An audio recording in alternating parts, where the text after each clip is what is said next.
issues. Thank you for sticking with us. Welcome back to Turbo Dude Podcast, episode 2. Woo! Well done getting the first one done, by the way. So I knock over my mic. We have another lovely panel of guests today. We have Taylor, Allison, and Jonathan, who are coming on to chat with us today about their experiences and perspectives when it comes to dating, romance, modern life, relationships. All the good stuff. All the good stuff and more. So we'd love to start off by starting with you, Taylor. Let us know your name, age, and what you do for work. Yeah, my name is Taylor Draper. I'm 34. Male. Cool. And just kidding. I own a company called Inherent, which is a men's fashion designer company that focuses on men's mental health. Yeah, awesome. My name's Allison. I am a veteran,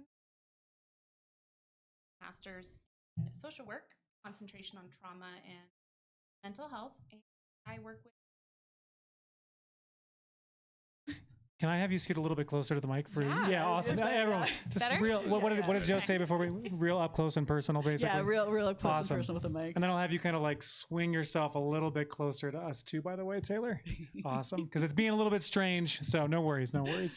All right. We left off right here. Okay, go ahead. All right, so hopefully that's better. Yeah. My name is Jonathan, 47 years old, and I have a number of different roles, number of different hats, but I'm a social entrepreneur, love doing purpose-driven business. I am a teacher. I'm an adjunct professor at the local university here, and I also run a few businesses. So excited to be here. Looking forward to the conversation. Well, thank you for being here. Yeah. We're going to go around the table once more. If you feel comfortable explaining your current relationship status. Taylor, we'll start with you. Yeah, I am taken. Taken. All right, fair enough. No, I actually really like that. Fair enough. Allie? I am married for about 2 years now and been together for almost 10. Oh, wow. Mm-hmm. Wait, so if I can pause on this for a minute. Yeah. So you guys were together 8 years prior to getting married? About 8 years, yeah. We had a long relationship and then eloped. I kind of liked, okay, so if you don't mind me diving into this for a No, minute. that's fine. Why 8 years before actually getting married? I think, we met when I was 20. I think we were just in that phase where we were very immature. And I really wanted to get married in the beginning because I was like, hey, 2 years. Why am I not married and all this? And then he was like, oh, I'm not really ready. Then he was ready. And I was like, no, I'm good. And then we finally got on the same page, but it took a really long time. But I'm so grateful we did that because I really do think like the hardest times of our relationship were those early 4 or 5 years. And now things have just been awesome. Like we still have our issues, but it's been incredible.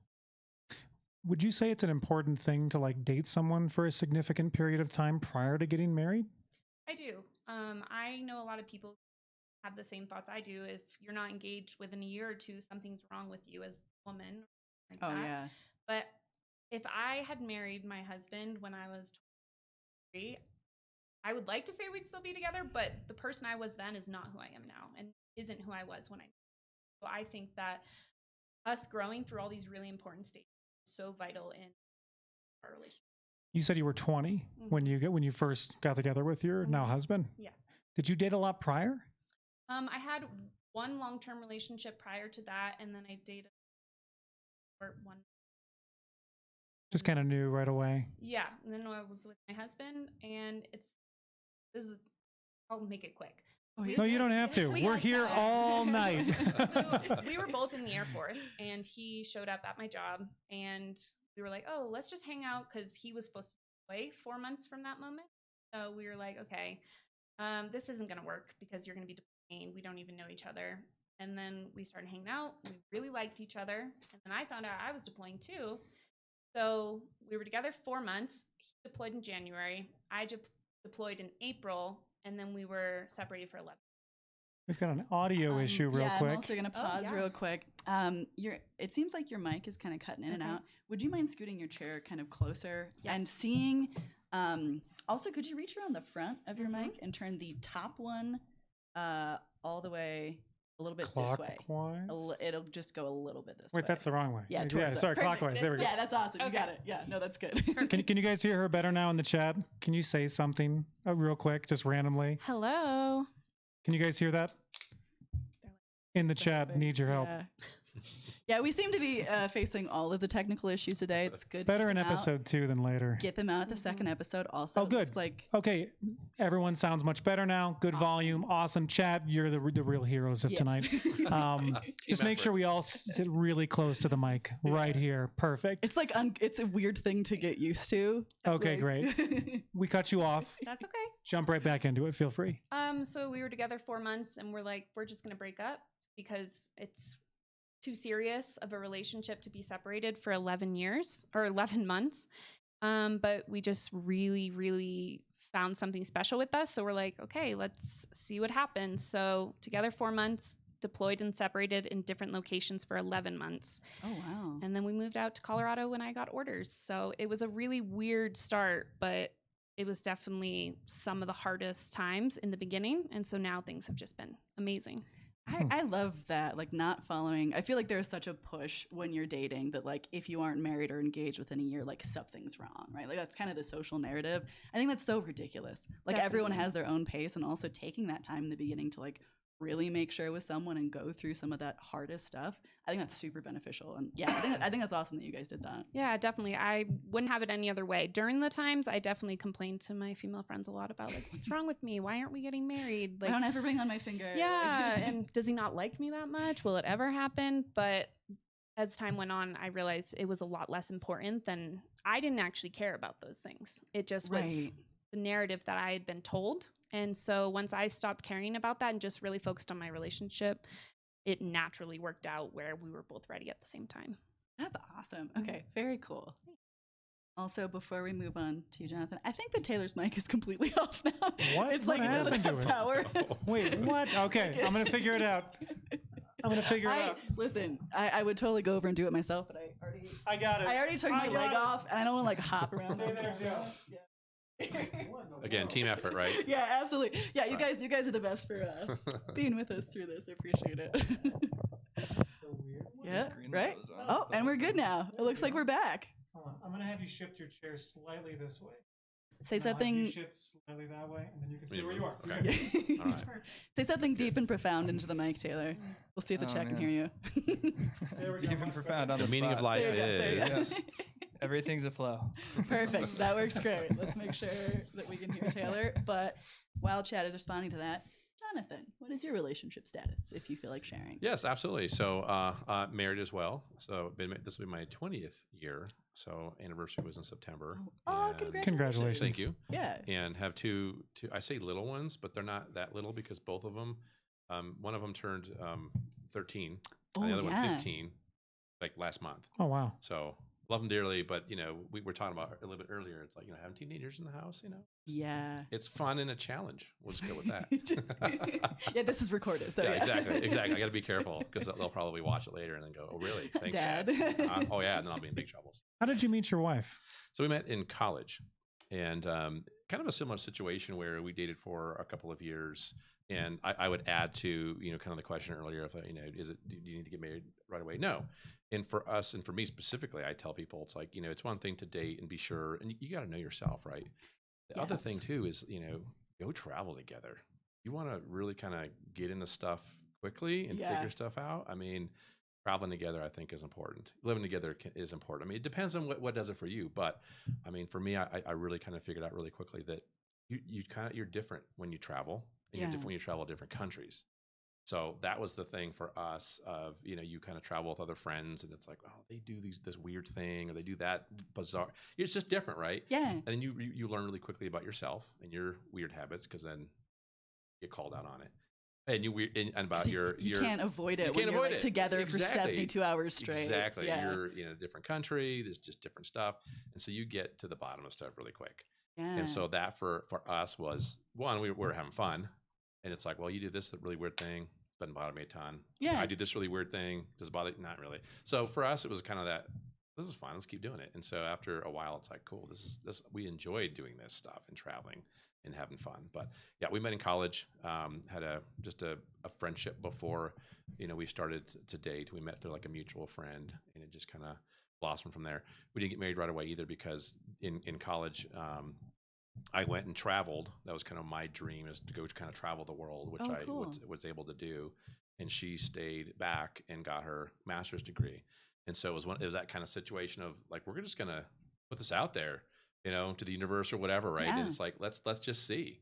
So we're going to kind of go our separate ways, but we're not like break up per se, but it was like, let's just kind of see what happens. So we kind of did our thing. And then after she was done with her master's and I was done traveling, it was like, so we're going to start hanging out again. Right. Oh yeah. Just this natural, like connected again right away. So it's kind of cool how that happened. How important I just cut you. Oh, no. I barely opened my mouth. You're good to go. Go. How important do you think it was to take that time? Because like going and doing what you did and like getting a master's degree, those can change a person, and they take years generally. Right. How important do you think it was that you guys went through that prior to getting married? I think it's a great question. I think it's two things for me. I think one, getting married right away, and you mentioned it, like you become a different person. Like we're changing all the time, and so for me to go and to travel, and for her to do her program, like we changed as individuals. And I think that's important. You should be able to grow within a relationship individually and together. You got to do both, right? Yeah. But again, I think the second part to that is, I think for each one of us, if I had asked her to put something on hold, or she had asked me to put something on hold, later on in the relationship, there's going to be resentment. Yeah. Something's going to pop up, something's going to come up, and then it's that thing kind of holding you back almost. Mm-hmm. And so for both of us to do what like we had planned to do before we met, we got to do that, and that's then really cool. Do things together and independently as well. So it was a different way to kind of set that foundation versus I'm going to put things on hold for you, you're going to do it for me, or I'm asking, some people demand. Right. And it's like, that's not cool. No. So it's like, let's talk about this. So, and the other thing too, is that, I will tell you this as well. It's like, one, you grow and you learn. There's another piece to this where we just totally got lucky, and it was on these things. So we were aligned with, in your 20s on what's important as a 20-year-old. Later on in life, like the things that are the other important stuff, like, are you going to raise your kid with a religion? What kind of educational system? What's your political viewpoint? Like all those other things that, when you're 20, you're just like, meh, figure it out. Old people care about that. Exactly. You make it to 30 and you're like, oh, I am old people. We had some conversations, but I mean, that's what we totally got lucky, where we were like pretty much aligned and all that stuff. And then we saw other friends that kind of got married around the same time, and those things got in the way. So I will say that part, it was luck. Yeah. Okay.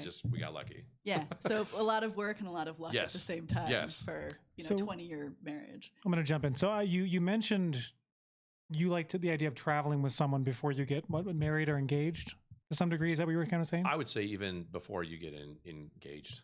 But yeah, I mean, for sure, to travel and just get to know each other, learn about yourself, and have some fun enjoying the world. Well, let me make a sidestep to that. How important do you think, this is for the entire panel, living with someone prior to getting engaged or married? Is it a good thing? Is it a bad thing? Would you do it? We'll start with you, Taylor. Yeah, I think it's really important because a lot of the points that Jonathan touched on. Am I close enough? Yeah, I think so. I think so. Up close and personal. I'm sure the chat will let us know if anyone's very quiet. Yeah, I think a lot of the points that Jonathan mentioned come to light really quickly. Like, sometimes like what are even like the ugly habits that you might not even know that you have? Oh, yeah.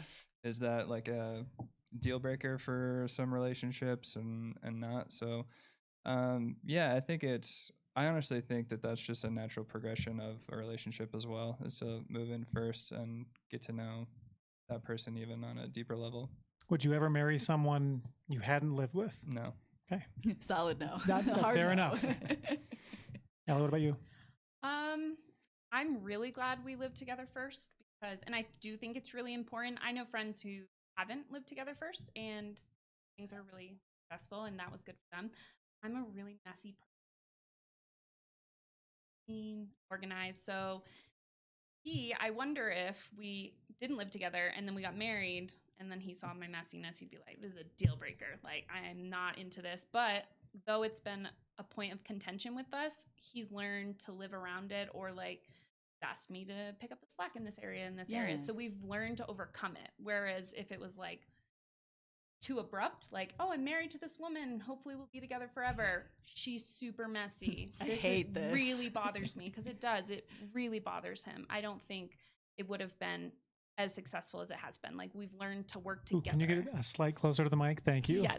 Thank you, chat. Yes. I know it's so annoying. I know. I Keep don't know who that asking, is, but like- I like him. He's on top of it. Yeah. So we've learned to overcome, and he's got habits I'm not a fan of too. And we've just learned to like overcome them and realize they're annoying, but they're not a deal breaker. Like I still love you more than I dislike these habits of yours. Fair enough. And I feel like that also, like when you're navigating that kind of stuff, it gives you a chance to see how you handle conflict. Mhm. And I think it's also a bonding experience when you go through bits of conflict and like figuring out how you're going to work through that. You can become closer, or it's a deal breaker. Definitely. One of the two. Yeah. You'll figure it out quick. Yeah.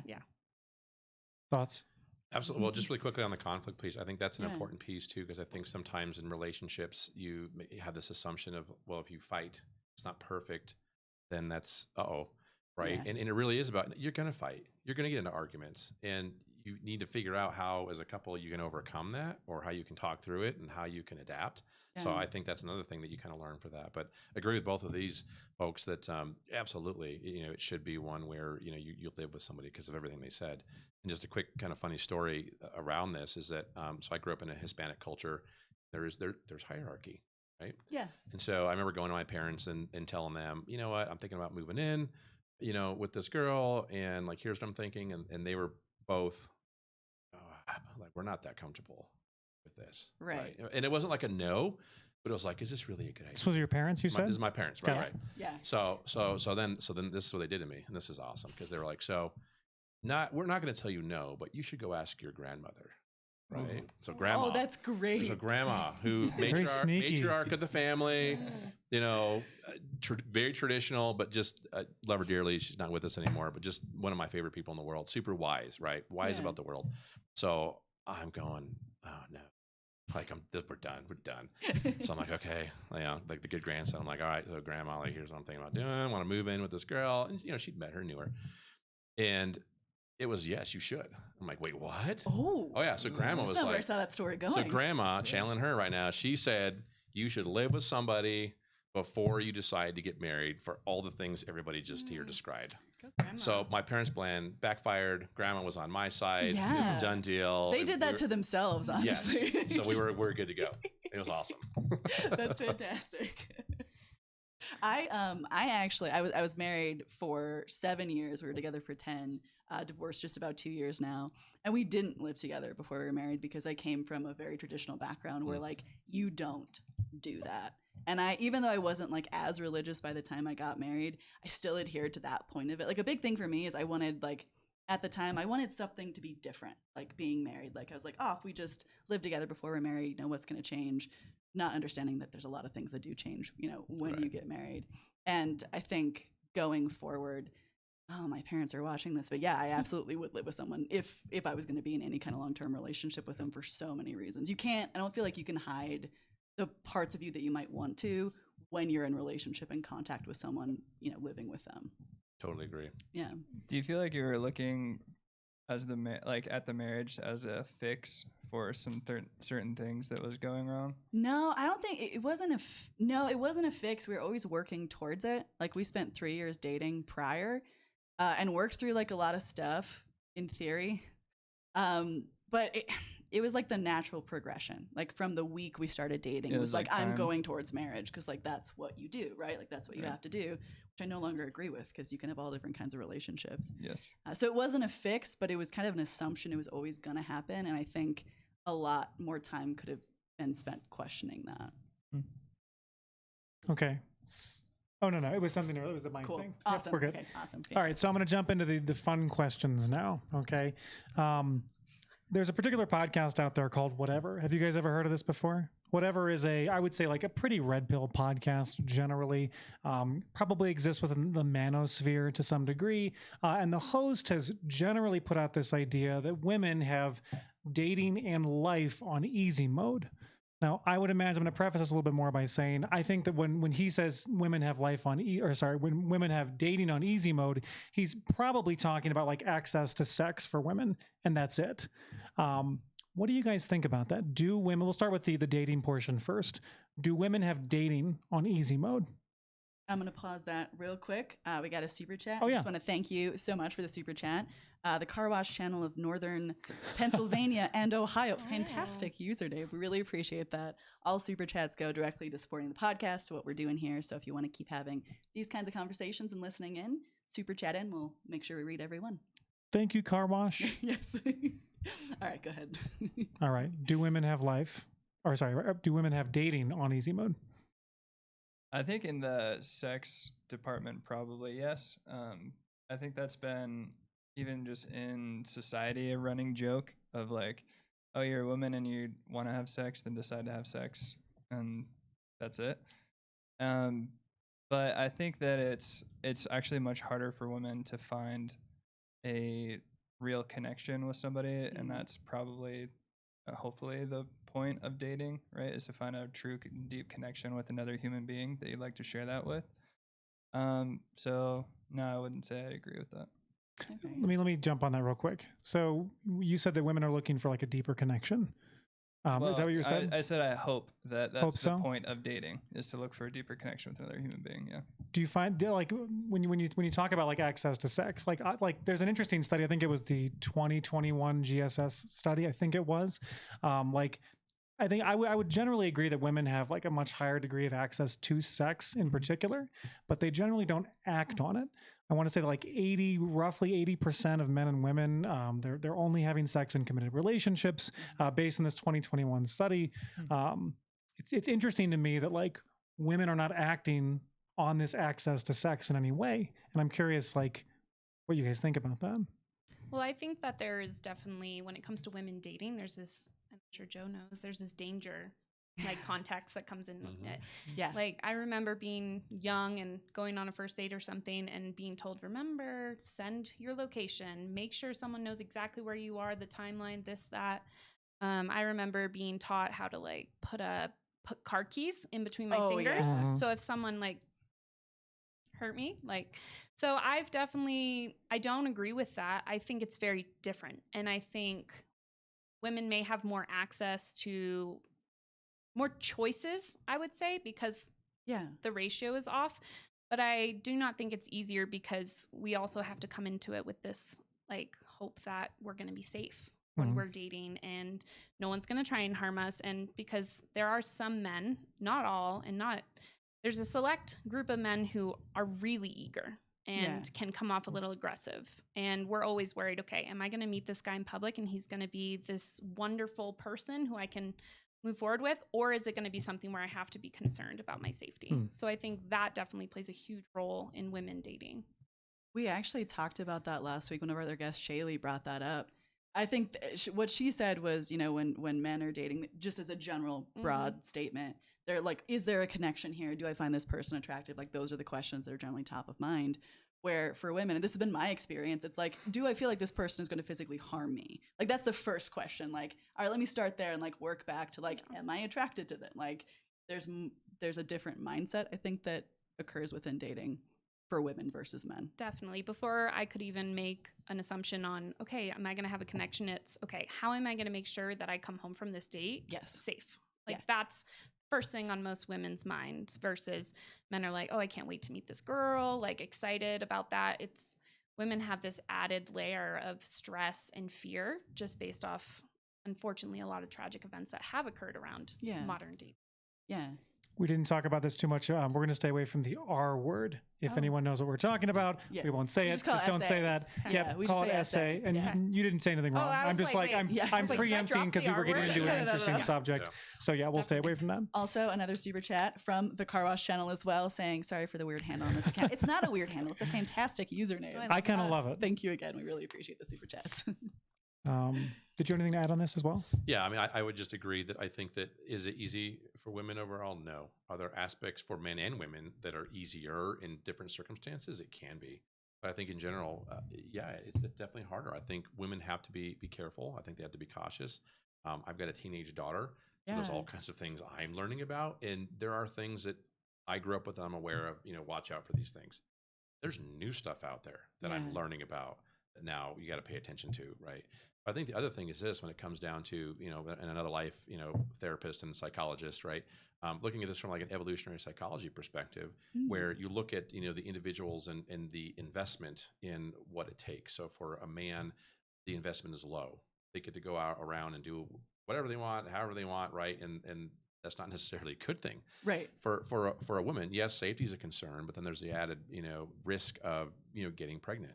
And so that's a larger investment if that happens. There's more trauma that can come with that if they decide, you know, to keep the baby. And so there's those other factors in there too. So yes, there's the intimate safety piece, but then there's also this other portion of, you know, what happens, you know, if a baby's conceived. So I think there's that other piece of it too that people talk about and are concerned about. But again, I think from that level of just that evolutionary psychology piece, there's more of an investment for a female that they have to consider those things than what a male would have to consider because they're not bearing a child. Yeah, I mean, I think that's a really good point. And I had another point I was going to bring up, but it's completely gone now. So we'll come back to it if it comes back. Flew away. Yeah, it's all gone now. Well, I'm going to use this as a segue to talk about what, and I almost hate this phrase because I've heard it in so many other different podcasts, but what men and women bring to the table.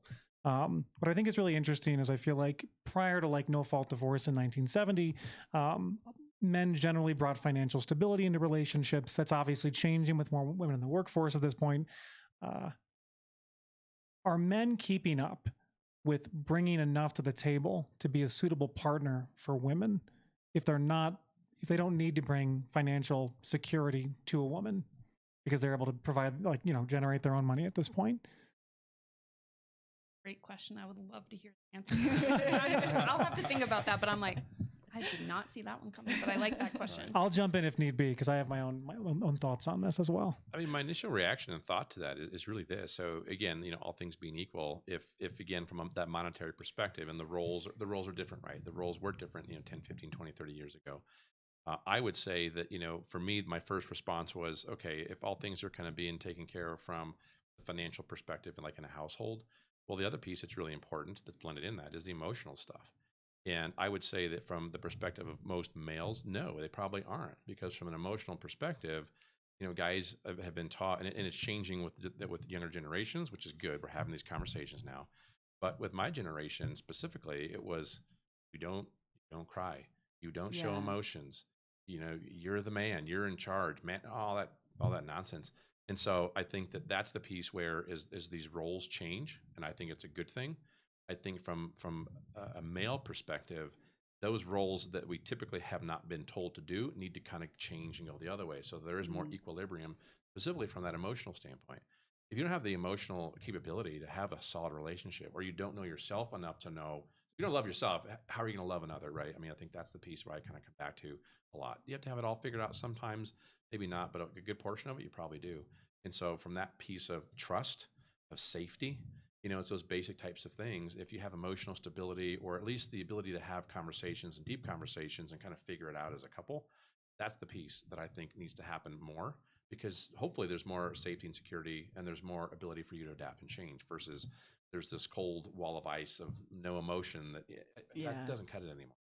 It doesn't. So that was the first thing that kind of popped into my mind around that. Do you think it's a good thing that doesn't cut it anymore? Like this societal change, do you see it as a positive or negative or just a neutral thing? I absolutely think it is a good thing. Yeah. I think that for years, for decades, we've just kind of plugged people into these buckets. Yeah. And I think putting people into buckets and into categories, while it's helpful and convenient, it's also extremely dangerous because not everybody can fit in those roles. Yeah. And so, you know, being a human can be this really awesome, fun experience. And you can also listen to what other people say and what society tells you to do, and it doesn't fit for you, it doesn't make sense. You may not know, and you feel shame, you feel guilt. You start to develop these other issues that come up with.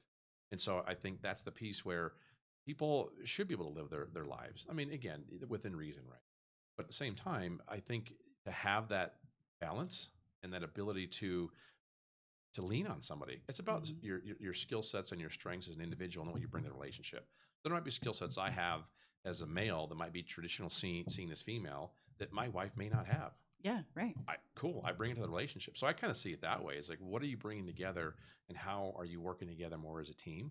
And just like in a business or anything else, that's what you should want. So it should be more about the strengths that you bring rather than issues of the stuff. That stuff's going to be in there in relationships. But if you've got that trust and you've got that ability to work with one another to get through that or figure it out together, we're better together than we are as individuals. Yeah.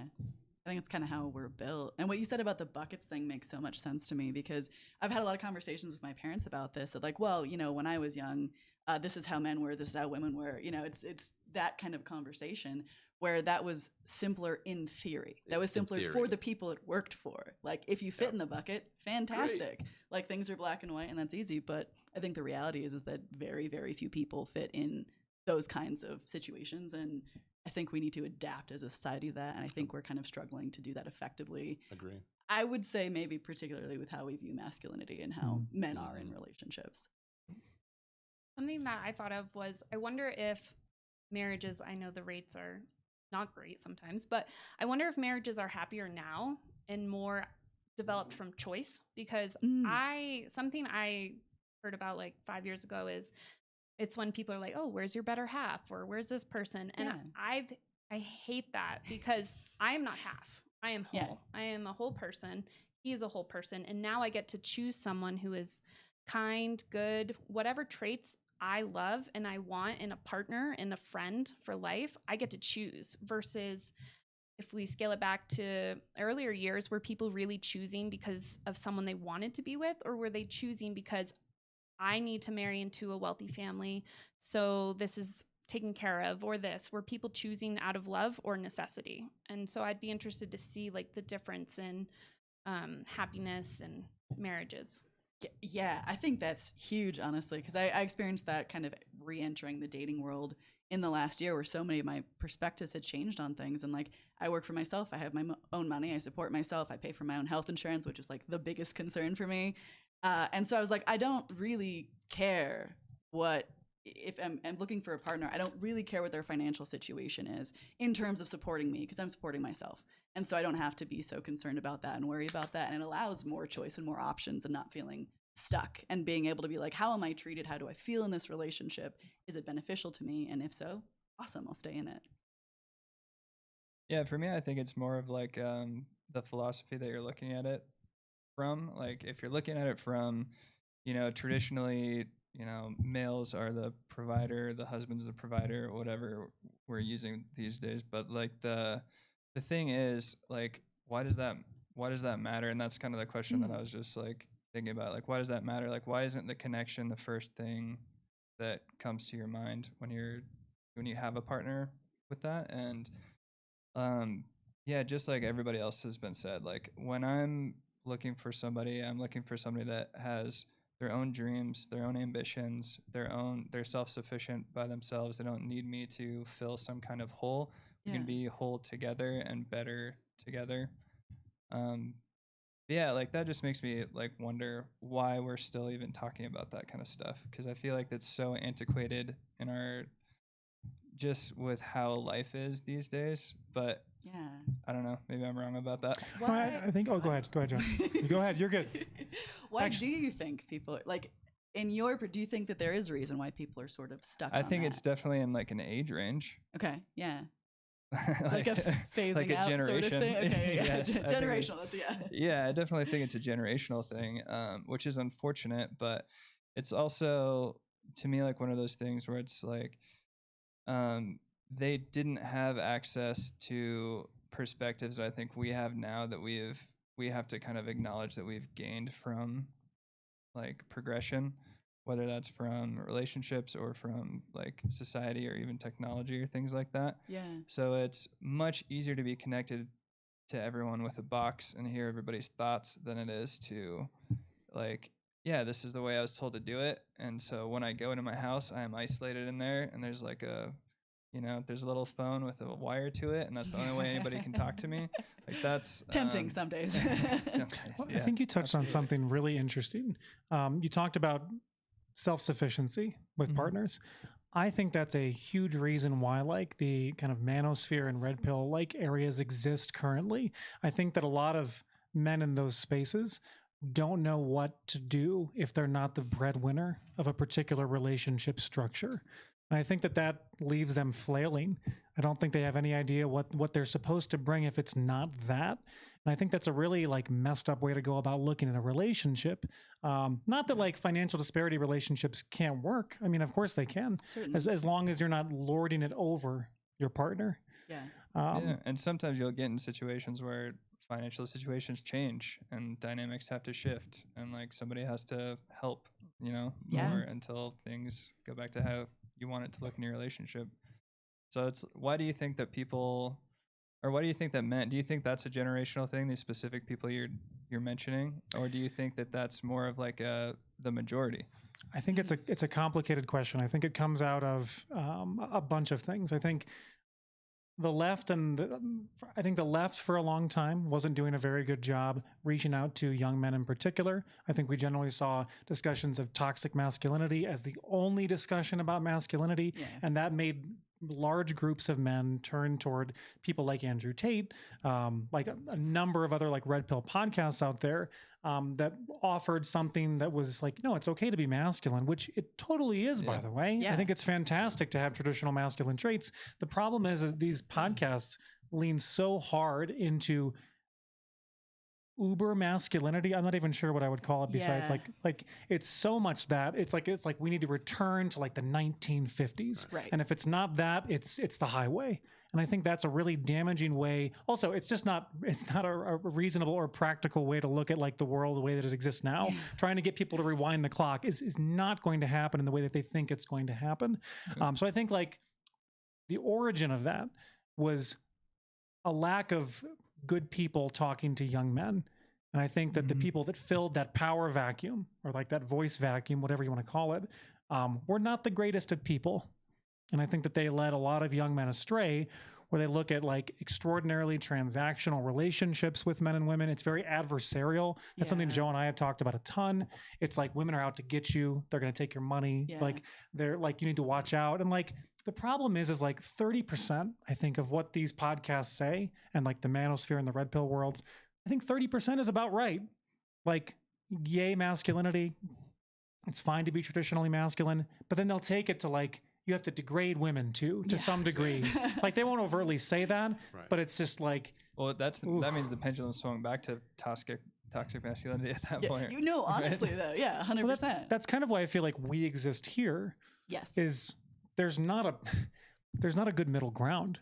Like I think you have to be able to acknowledge that there are portions of like what the red pill world says that is true, and there's a reason why people are gravitating toward that. But it shouldn't just be that. Like there's a lot of like if you watch like Destiny, for instance, he's a fantastic counter to this space. He's a massive podcaster, or not podcaster, just like live streamer, whatever. He's on Twitch doing cool stuff.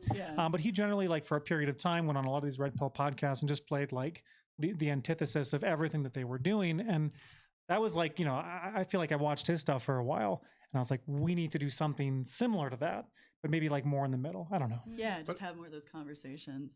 I know that I think you and I were talking before the podcast started about so many young men. That's where I was going to go. Yeah. Would you speak on that? Yeah, no, and it's interesting you bring that up exactly because that was an experience that I had probably about 3 or 4 years ago where I was kind of in this, and it was like 3 or 4, young men in a row that just kind of approached me and said, "Hey, Jonathan, would you mentor me? I'm just kind of starting my career and I need some career advice or I need this."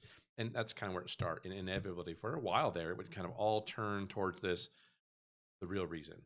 And it was really about, and they didn't use these words, but it was basically, I don't really know how to be a man in this day and age. Yeah. Because I was kind of told or not told at all by my dad because they were absent, they weren't there, which gets back to, you got to be, in the relationship, you got to be emotional. I think that's another piece to it too. The other degree to this is that be invested in each other. But if you're going to have kids, that's a whole other level. Yeah. Of you gotta have your stuff together, right?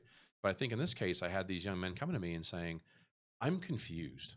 Like, I want to go ask this woman out on a date, but can I do that?" And it's like, wait, what? I want to go and drink whiskey with my friends. Is that bad? Smoke cigars. Can I smoke a cigar? I mean, and they were asking me these like really basic questions, and it was like, oh no, it's swung the other way, right? Mm-hmm. That pendulum swung the other way, and it was like, no, you can go and have a cigar. Now, if you're going to go to a club that doesn't allow women, that's not cool. If you're going to go drink whiskey with the guys and talk about objectifying women or being disrespectful, that's not cool. So, and again, these were genuinely just good people, good human beings, but they were so kind of afraid of just, well, I want to do this, but I don't know if I'm allowed to. I want to ask a girl out, but I don't know if I can. It's like, well, what are you going to do? And how are you? And we kind of very respectful, very nice, but it was really like there was this fear of like, they didn't know how to be masculine, how to be a man without thinking they were going to offend somebody or be rude. And it's like, wow, okay, we got to kind of get back to the center here on this and figure some of the stuff out. But they were confused. And that to me was just like this, oh no, that's not good either.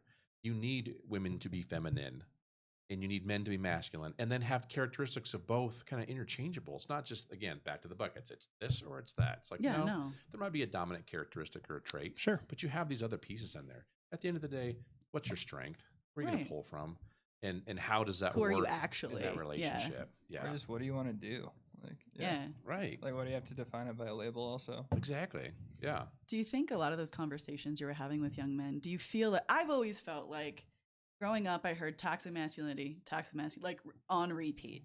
And I love masculinity. Like I admire it. I respect it. I think it's a beautiful force, but I never heard anything positive about it growing up. Do you feel like that was maybe where some of the masculinity is spoken about in such a negative light? I absolutely think it is. I mean, so I'm a Gen Xer, and so I'm kind of on like the cusp of this, right? Yeah. So I was kind of taught by this other generation of there are very specific roles. You are in a bucket. You are the label. Yeah. And I remember just being kind of the younger and just going like, this doesn't fit. Like I don't really get it.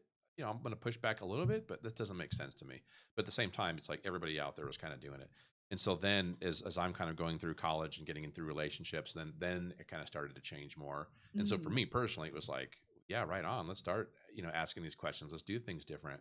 And I see it just change even so much more now. So for my kids, they're asking way different questions than the generation that are kind of started asking it. So interesting. Everything evolves, right? And I think what we see in society a lot of times is there's this original thesis of something. Here's the theory. Do it this way. Well, then, because we're human, we like to be honorary. It's like, well, I'm going to do the opposite. Then it's the antithesis, the antithesis, right? For me, it's like, okay, that's cool. Now we have these two polarizing sides. Great. How do we do the synthesis? Yeah. How do you take the best of both worlds? How do you take the strengths of those? How can we, become all of this instead of just it's this or it's that? It's right or it's left. It's right or it's wrong. It's like that's such dangerous thinking, because I think as males and females or whatever the energy embodies, right? It's a little bit of everything, And so how do we? I think sometimes you got to give permission. So those young men I was mentoring, I kind of just give them permission. Like, you're a good person. You're asking the right questions. You are respectful. Just go ask that person out. Right. Yes, go have whiskey. It's like but don't be an asshole. Yeah. And it's those things. And then you could okay, so I'm not broken. Like for a man to validate that for another man. And so that's what it was. Powerful. And they weren't using the word like the toxic masculinity. Yeah. But that's what they were talking about. Got it. Because that's what millennials specifically, were kind of given this other message. And like I said, I was kind of like on this side with a foot in this world. They were over here, kind of looking backwards of, we got to do better. Yes, we do. Yeah. But how do I do that? And I was like, wow, well, okay, we got some work to do. Ooh, tiny note, not a big deal. Try not to hit the table too much with your hands a little. I'm the same way. I got yelled at by Joe last time too. Yeah, but the mics pick up all the vibrations. Yeah. No, it's a fantastic answer. Do you guys have anything else you wanted to add on that? The only thing that I thought of was when you were talking about men or just a little aggressive about this stance. I was at work at somewhere a couple of months ago, and this guy was giving this other guy dating advice. Oh boy. And he's like, you should read this book. And I was like, this guy's super nice, the one who's getting the advice. And I was like, hey, can I see what book he gave you? Just curious. And it was called Why Women Deserve Less. Yes. We are. So that's from Fresh and Fit, correct, right? Oh, yes. We know that book well. I was looking through it and I'm like, oh my goodness. Why are we teaching people? And we do it, and women do it too. Women learn these. Why are we teaching people disrespect as a way to assert our superiority or as a way to attract the other person? It just doesn't make sense to me. But I saw that and I told him, I was like, don't do that. No. I was like, of all the people you could get dating advice from, the person who wrote that book is among the absolute worst. That's what I said. I was like, don't. Yeah. That's from Fresh and Fed, who's probably the number one red pill podcast out there. Okay. Recently demonetized on YouTube for interesting reasons. Now pushing everyone toward Rumble. So, yeah, I mean, I would say that they're probably near the top. There's a couple other ones that are around that zone as well, but they have a very adversarial viewpoint of women. They're like the entire red pill movement, at least on YouTube in particular, is like bring people on that you can, like women in particular, that you can dunk on and make them look stupid. Yes. Like that's the entire platform on that side, in my opinion. And I think it's just obnoxious and annoying. It's a catchy title though. It's Yeah, the women worst. deserve It less. is the worst. And I read a lot of it, most of it. I was like, You actually read it. because I was Tell me what you gleaned I from just that. was like, this doesn't seem real. This is like a Yeah. work of fiction. It's got to be. Or this is satire. There's no way that this book is real. And I just was like, should I put this on my Goodreads account? Like that I'm reading this in progress? Should I finish it? I was like, Might get some calls from people. yeah, I was You like, good, I don't want Allison? anyone knowing I'm associated with this. But yeah, it really felt like satire. Like the fact that, and like I said with women too, like sometimes we're like, you don't need a man. And we go so far to say that we are teaching women to be in some ways disrespectful towards men. Anyone Yes. who has the courage, like these young men you're talking about, to speak to a woman. You don't need a man, so we're going to teach you to be cruel to anyone who has the courage to say, hey, would you like to go out with me, or something like that. So I was just really shocked that there was a book to teach men how to disrespect women. I was like, Step-by-step guide in case they needed it. yeah, it was an interesting read for sure, but 0 stars. Yeah. Like, would not recommend. Thumbs down. Yeah. Good time for super chats. Yes, We had one. also, So I'll grab it. Yeah, go for Okay, it. cool. Bob Brink, he was talking about our self-sufficiency discussion earlier. Thank you all for what you're doing. When our daughter goes on first dates, she drives herself, has money to pay her own, and meets in a public place, knows she can leave and go home, be safe. I think that's fantastic. There's also another one from Siggy Chai, says I had appreciate opinions on essay for men in college, and goes to detail a little bit more about I wouldn't that. read the rest of that. That's a topic that I think what you're talking about there, super important, something we'd like to address eventually, but we won't be talking about on this podcast today. Yeah. But thank you so much for the super chats, everybody in the chat. Okay. Do you have the next question? I think you got one. Yeah. Do you want to talk about the dating timeline thing from the podcast? Yeah. So another Yeah. large red pill podcast. And I'm going to preface this by saying that the host of that show has a preference for this particular thing. It's fine to have a preference, but I think dissecting the preference is interesting and worthwhile. So he had a lady on his podcast just recently who went on 50, and the goal was 50 dates in 50 days. Okay. So this is going to be an interesting one, but hear me out. When he heard that, he basically was of the opinion that would be a deal breaker unto itself. The fact that she had other, like if he was one of the people in that list of dates, that would be a deal breaker unto itself because of the proximity of other dates to his date. He likened it to diverting her romantic attention to too many areas.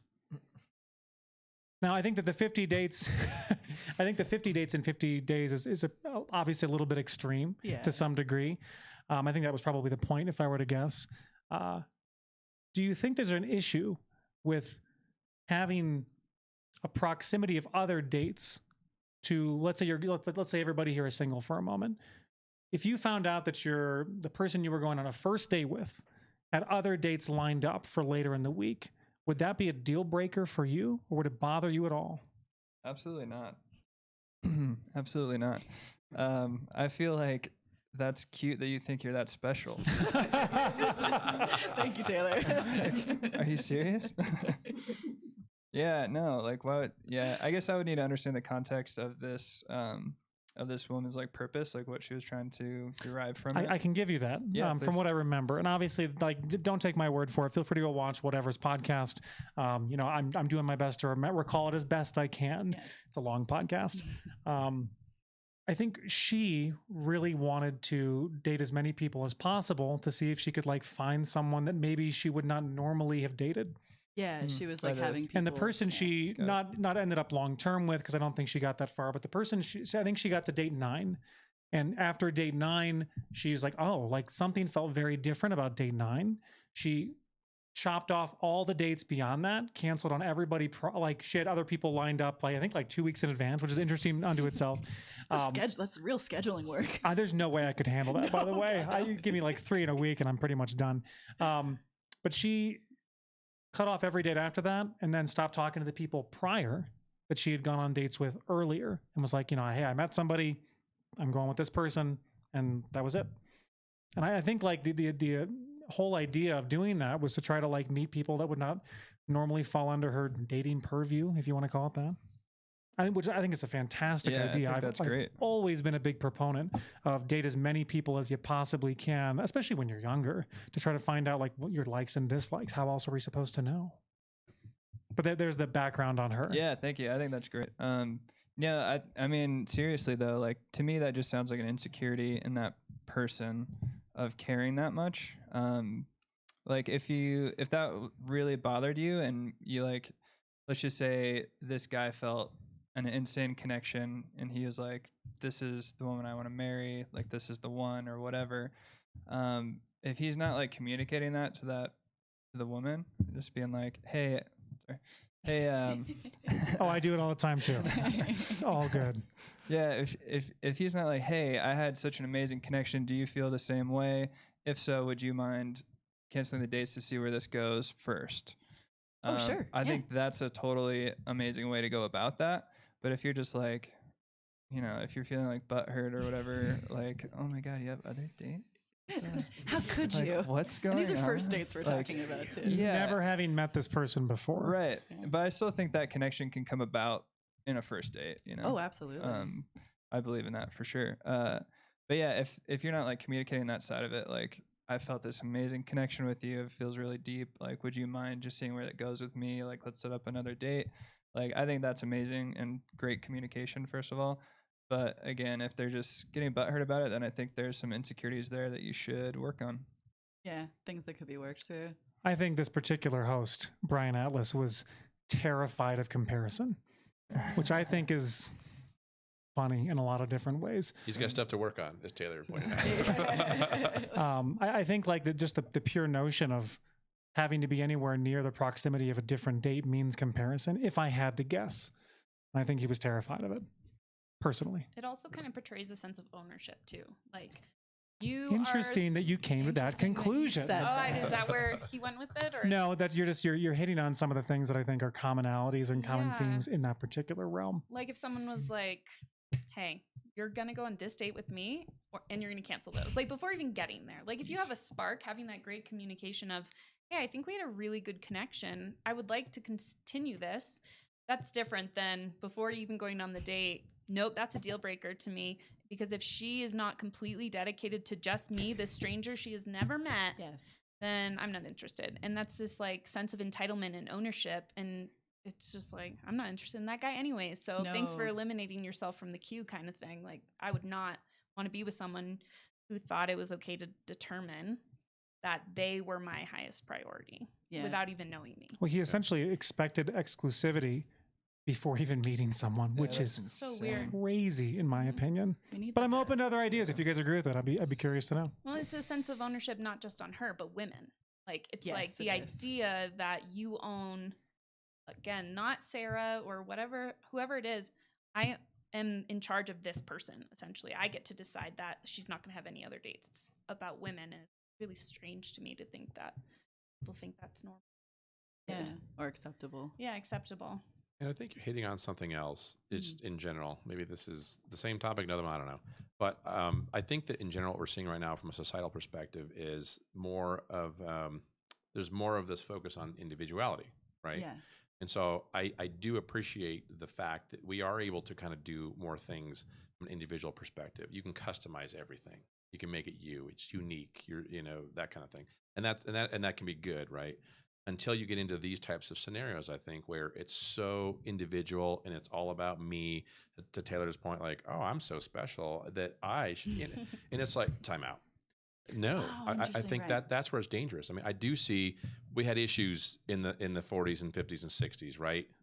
Mostly around males being jerks, but again, like the thing that did happen too is like I do feel like communities worked better together because there was a sense of self and individuality, but there's also your communal self of we got to work together to do things. And so I do kind of see that happening where we're so focused on the me and the individual, and then I think some people kind of lose their way, and then that is their whole world. And it's like no, you're still part of a community, you're still part of a nation. Like we do have to work together to do things. And so I do kind of see a little bit of that in there too, perhaps, right? Of if it is about me all the time, well, you're going to run into issues with everybody, because if it's all about them too, we're never going to agree on anything. And like the hyper individualism. That's a problem. Yeah. Right.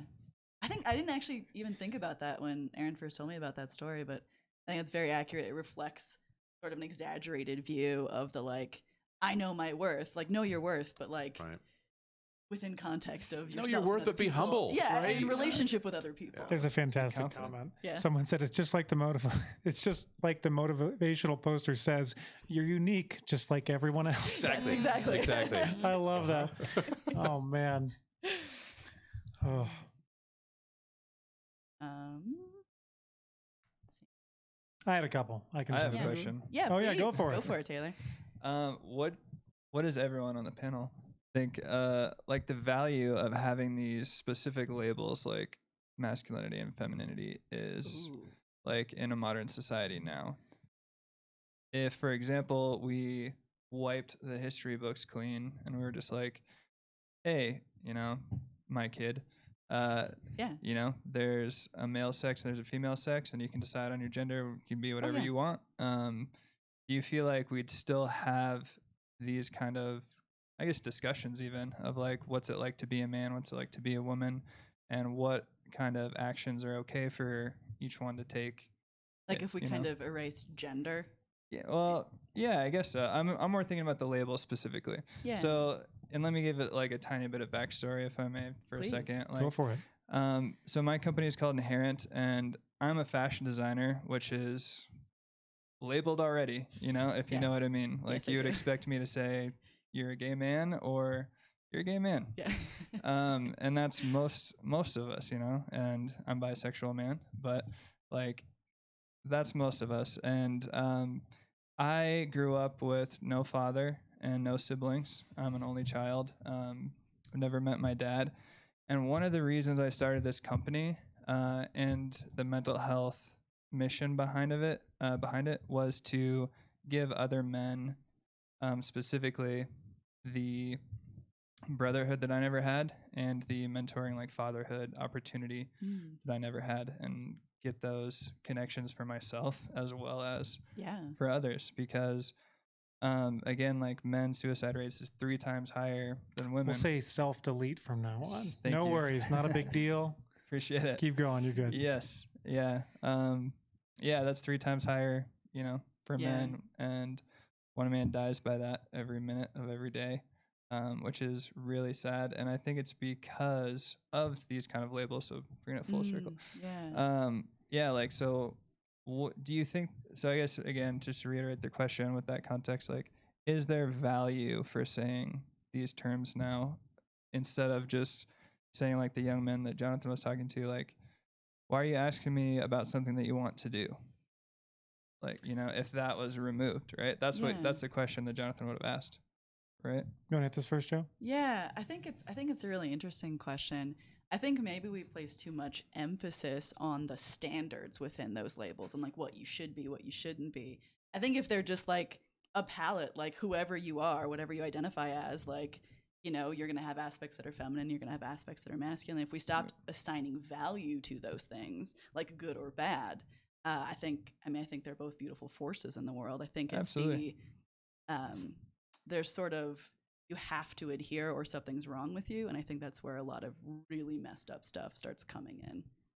Yeah, but that's why it's like you have feminine energy. Like there is a female sex and there's a male sex, and that's okay. And that's great. And there's going to be different energies for both. And you should be able to use both when you need to, you know what I mean? Yeah. So like, what's the value of having those labels though?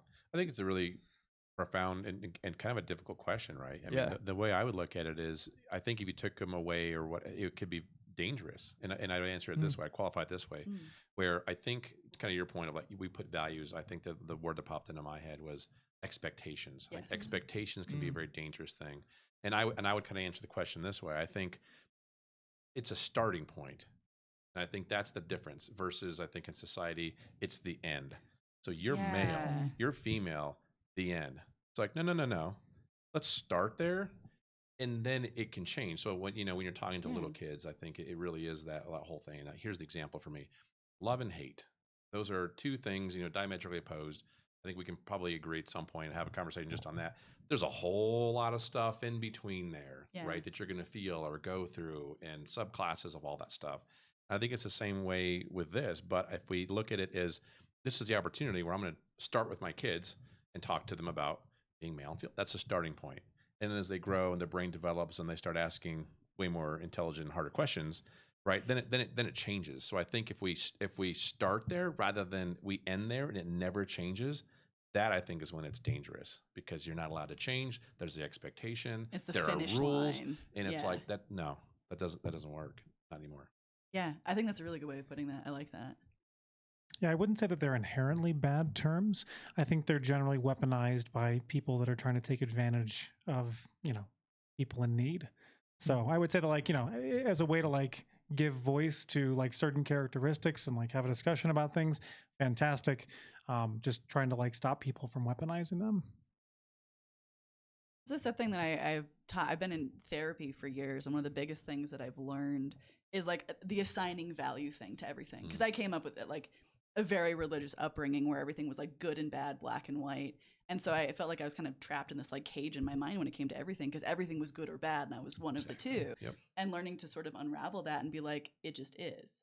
Not everything has to have a good and a bad, or right or a wrong. It can just be, it can be a neutral thing. And I think if we looked at terms like masculinity and femininity that way, that removes all the charge from it, right? All the negative energy and the things that can damage, if it's just a thing that is versus a standard or a goal you're shooting for, anything like that.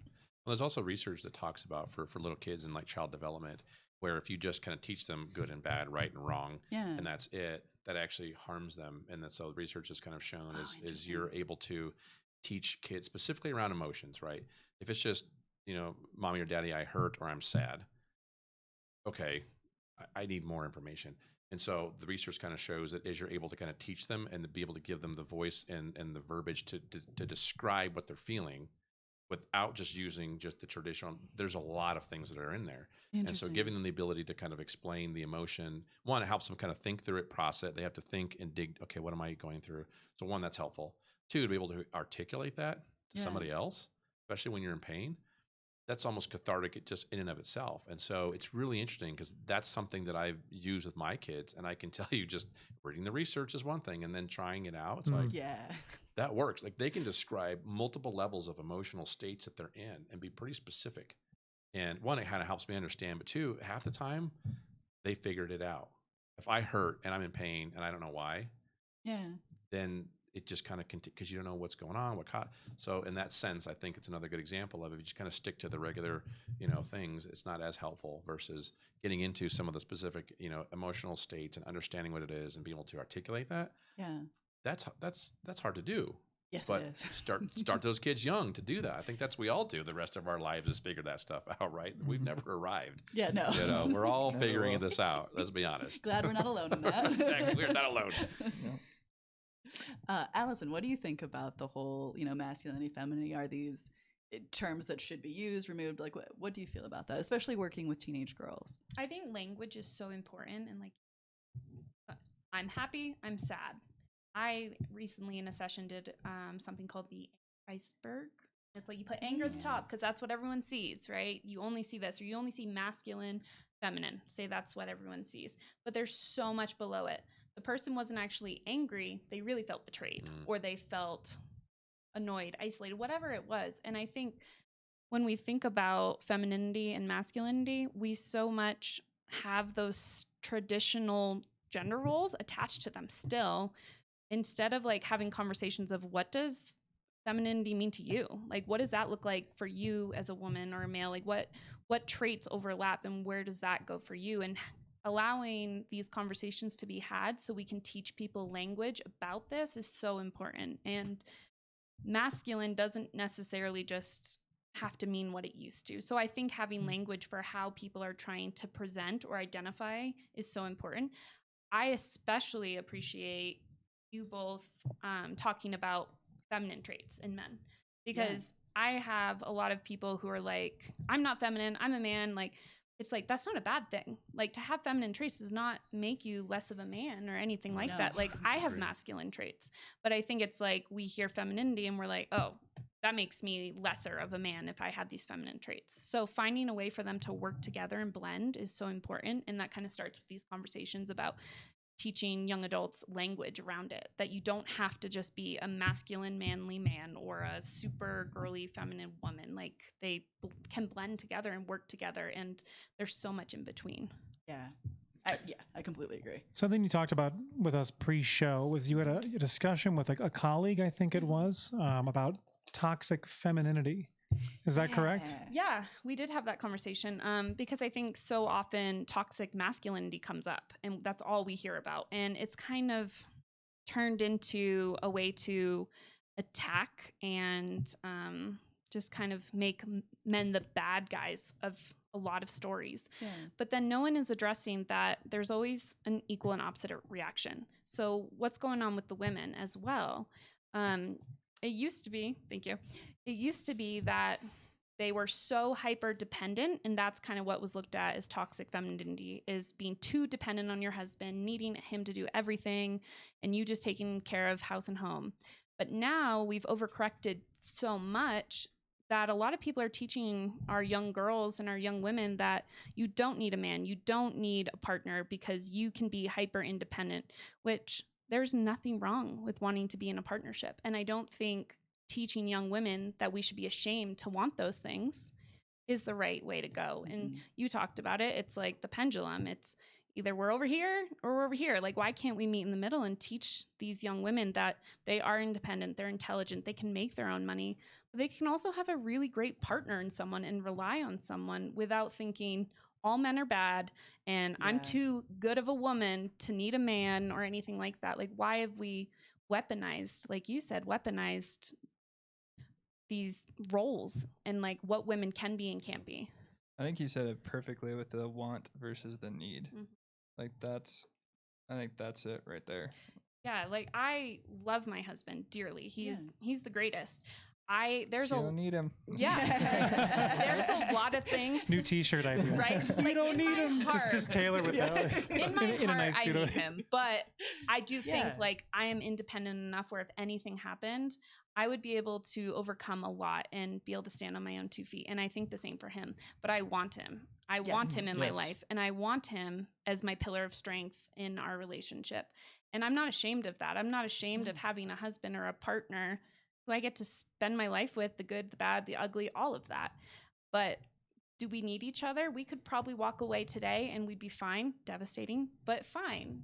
But that's what I mentioned earlier, is I'm not half of a person. I'm a whole person who has worked their stuff out, and he's a whole person who's worked his stuff out, and we come together to make each other better. We're not, okay, you bring your half and I bring my half, and we kind of morph into one unit. Both in pieces at the end of the day. Like, if I could just add one thing to that, because I think it's important, is that, you know, as you're talking about, you know, women kind of, you know, being on the island and being so independent, it's like, we know how this story ends.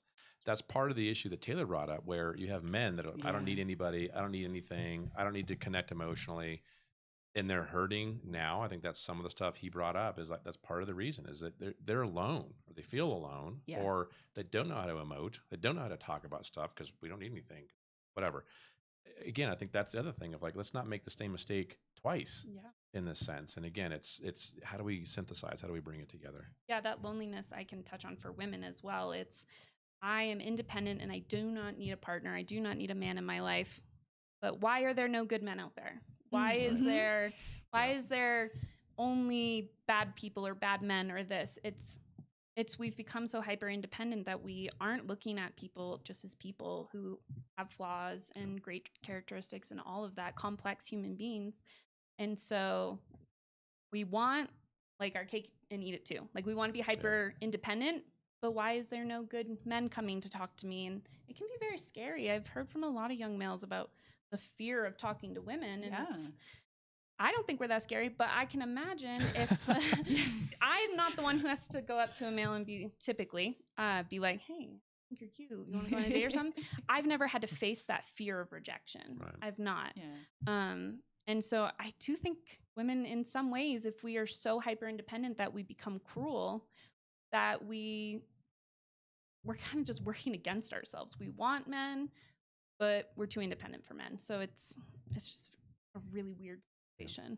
Well, and Jonathan, what you said about like we know how the story ends, that's like gonna stick with me because that's so accurate. That we've already seen the pendulum with masculinity go far to the other side, and what is happening is horrific. Like, is a crisis with men's mental health and like rates of self deletion. We'll say for YouTube's sake, like that's. How is that not going to go the same way the other direction with like, we don't need any men, we're good, we're set, and then you end up so horribly alone, and that's a deadly place, like a deadly mindset to find yourself in. Right. Yeah, that's really interesting. Compromise is a horrible word. The middle? How dare you? I mean, I used to be in politics years ago, and it's got to be hyper to one side for everything, and I've always hated that. It's what made me get out of politics generally over the years. And I hate seeing it in this space now too. And I feel like compromise and finding the middle ground, even if that sounds like a pipe dream, is the correct path for us to find something that actually works and get people into healthier relationships overall. But Taylor, I have a question for you. Something you touched on earlier. You said growing up, you didn't have that father figure. You didn't have the role model of masculinity or whatever that might look like. And so you're doing what you're doing to help build that for other people, and it benefits you as well. Where are you finding, or did you find sort of role models or examples of that, or how did you build that for yourself? Yeah, I am still looking for like a mentor for myself. Yeah. Because there's literally like no males in my family also. So it wasn't just like dad, like my aunt's, husband died at a really young age, and the other one got divorced when I was like 8 or something like that. And so, yeah, it's just been really interesting coming into this from a mindset of not having any kind of guidance up until this point in my life. Like, I've had some really great men like come alongside me and give me some advice and then leave, and that was devastating. And that's kind of been, it's been a swinging door for me in that sense. But brotherhood is something that I think is not talked about a lot too. And, I've been in therapy for 7 years now, and my therapist put it this way, like sometimes your brother can act as a father figure in certain areas or certain circumstances as well. And ever since he kind of told me that just clicked, of just being like, there doesn't have to be like an age limit on like a mentor father figure, and like your brother can also be that in certain areas of your life when you need it. So like bringing it back to like where I've found that, it's just been so amazing to start up this company and have like, we call them huddles, which is like once a month we just kind of market them as guys nights, where we have like non-alcoholic beer, we have food and stuff, and then we have a mental health topic that we talk about, like isolation or anxiety, depression, how to recognize when someone might self-delete, like what are the red flags, things like that. So we do that once a month, and it is my favorite thing in the world, like coming into that space and seeing somebody that just got off like a construction site, and then like somebody that just sold like a $10 million commercial real estate building, and they're talking about the exact same shit. That's awesome. No, you can say that. Oh yeah, it's okay. You can drop all the F-bombs now. It doesn't matter. I didn't see the hands. We're far enough in. No, we're good. We're good now? Okay. There we go. Exactly. No, but like it's and I've talked about this a ton, but I honestly think it comes down to permission for guys specifically. If we have a guy that's like walked in and has never talked about anything vulnerable in their entire life, and you're like, hey man, it's okay to be depressed here, it's okay to be happy here, like you are safe and you're 100% good to talk about whatever you want to. I think that just like opens the floodgates in somebody's heart. And that's what I see a lot of time, is just giving them that like slight, hey, you have permission to be yourself, Yeah. is like, has been the key for that. I hope that answers your question. I kind of forgot. Oh no, what it was, no, I but- think that's a beautiful answer. I think that makes a lot of sense in creating that kind of a space. I said this a second ago, but I think that feeling of isolation and like I'm alone in this, or I'm the only one feeling this way, like that's such a dark hole that's easy to spiral down really quickly and really dangerously. And I know with other experiences in my life, until I found that connection, until someone else was like, no, you're not the only one feeling this, or put like what I was feeling into words for me, and it felt like water in a desert. Like you need that sometimes from other people. And so building those spaces specifically for men to like have those conversations, I think that's a very beneficial thing. Yeah, thank you. And, Yeah, and I would absolutely. just say, I mean, you mentioned something I think is important, and this is just my perspective. Like Taylor mentioned, like a mentor. I think this is something important to talk about, because I've had, as I mentioned earlier, young men come to me and just say, hey, will you mentor me? Yeah. And I think, just a clarification from this is just my thoughts on it, perspective of, I think there's friends that you have in life, right? Whether that's a good friend, a best friend, a brotherhood of friends, those things. And I think there's coaches. And then there's mentors. So I think we kind of throw the word like mentor and mentoring around. I mean, that's almost like a sacred thing. Like you can't, this is again my opinion, like I don't think you can just go out there and just apply for it and find it. Like it's a thing that just kind of happens. It's like a connection. It is. It's like there's lots of Social media coaches would out differ there. with you. Oh, No, I no, I'm just know. kidding. I'm just kidding. But this is the thing, right? Everybody's asking like, I'm in agreement mentoring, with you, just to make mentoring. sure. Right. And it's like, no, it's coaching until you have that connection, and then it's a mentor. I've had lots of coaches in my life, and I love them dearly. I've been blessed to have like 2 mentors, and I didn't seek them out. Like they found me. I don't know. It's just a thing. So I think you're hitting on something there too, Taylor, where I think we all need good mentors, but you kind of find each other. Yeah. But, and until then, like get those good coaches, get those good friends. But I mean, just for me, that's just like an aha moment I had like last year. I was like, wait a second, I never thought of it that way.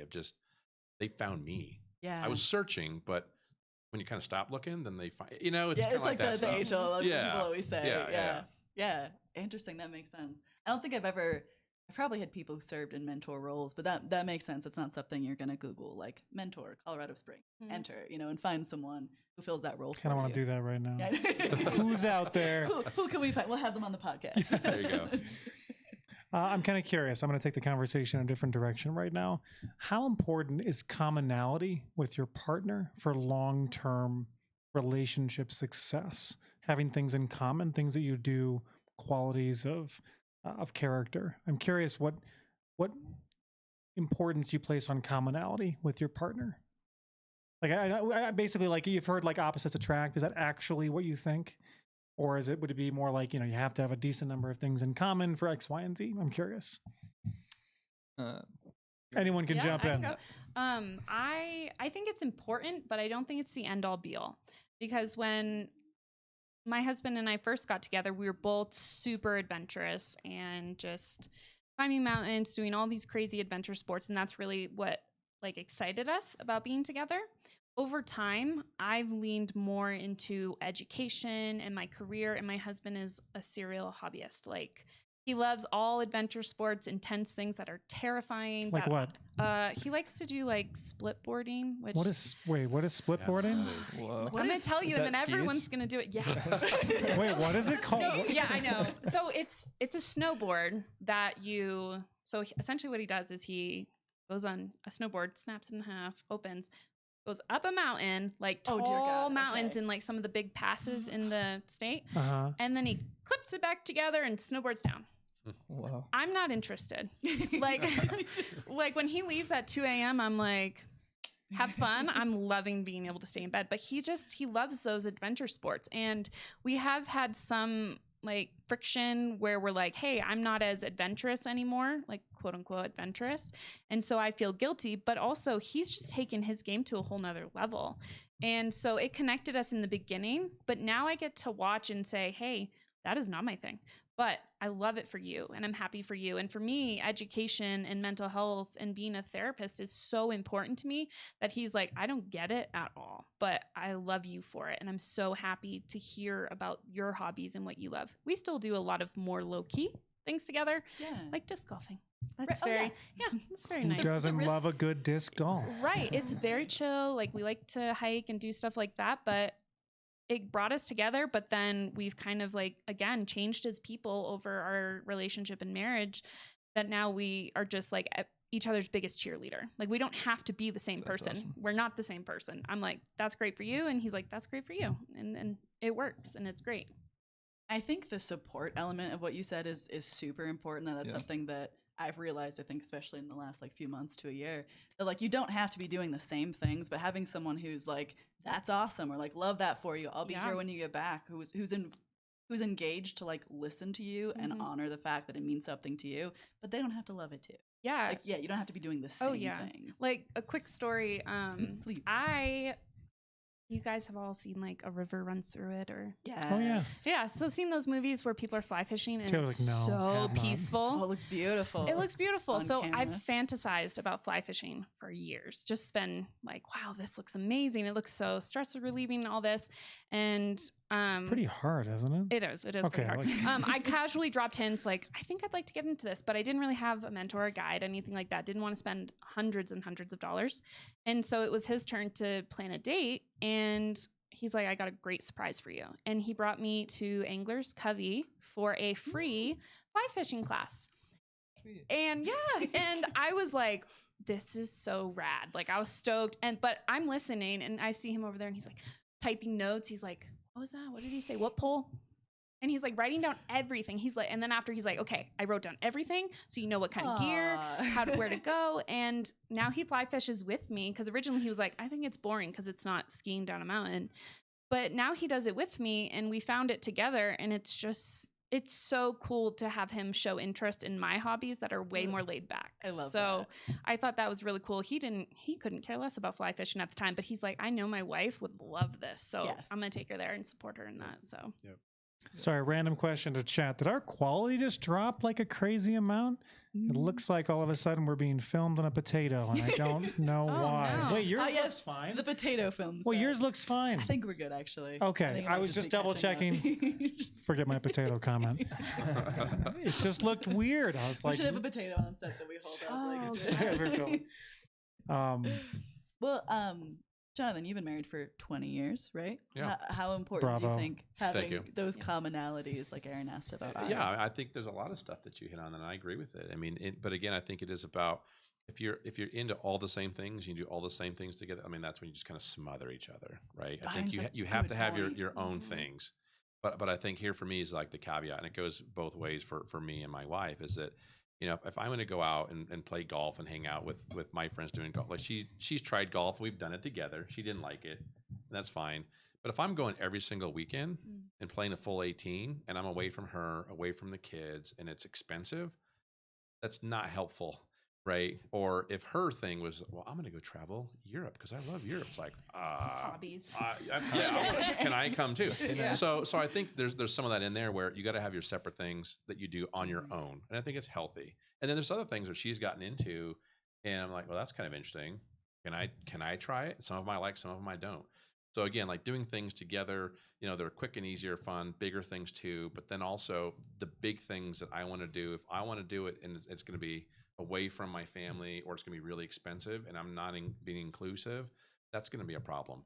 I had a friend of mine as an example who he was into like the Ironman competition. He was really good. Oh, yeah. He was like top 10%, which is impressive. His morning routine was going and riding his bike from Briargate to Pikes Peak. And he would do that like what? 5 times a week. That's a massive distance for anyone not in Colorado Springs. Right. Yeah. Sorry for No, that you're thing. good. But I mean, yeah, 14er mountain, like riding his bike up. And it's like, you know, good for you. That's freaking awesome. But after a while, you know, his family and his wife were like, you need to make a decision. Are Do you want a family? Do you going to do this and do the Ironman competition? Or are you going to come here and be with us?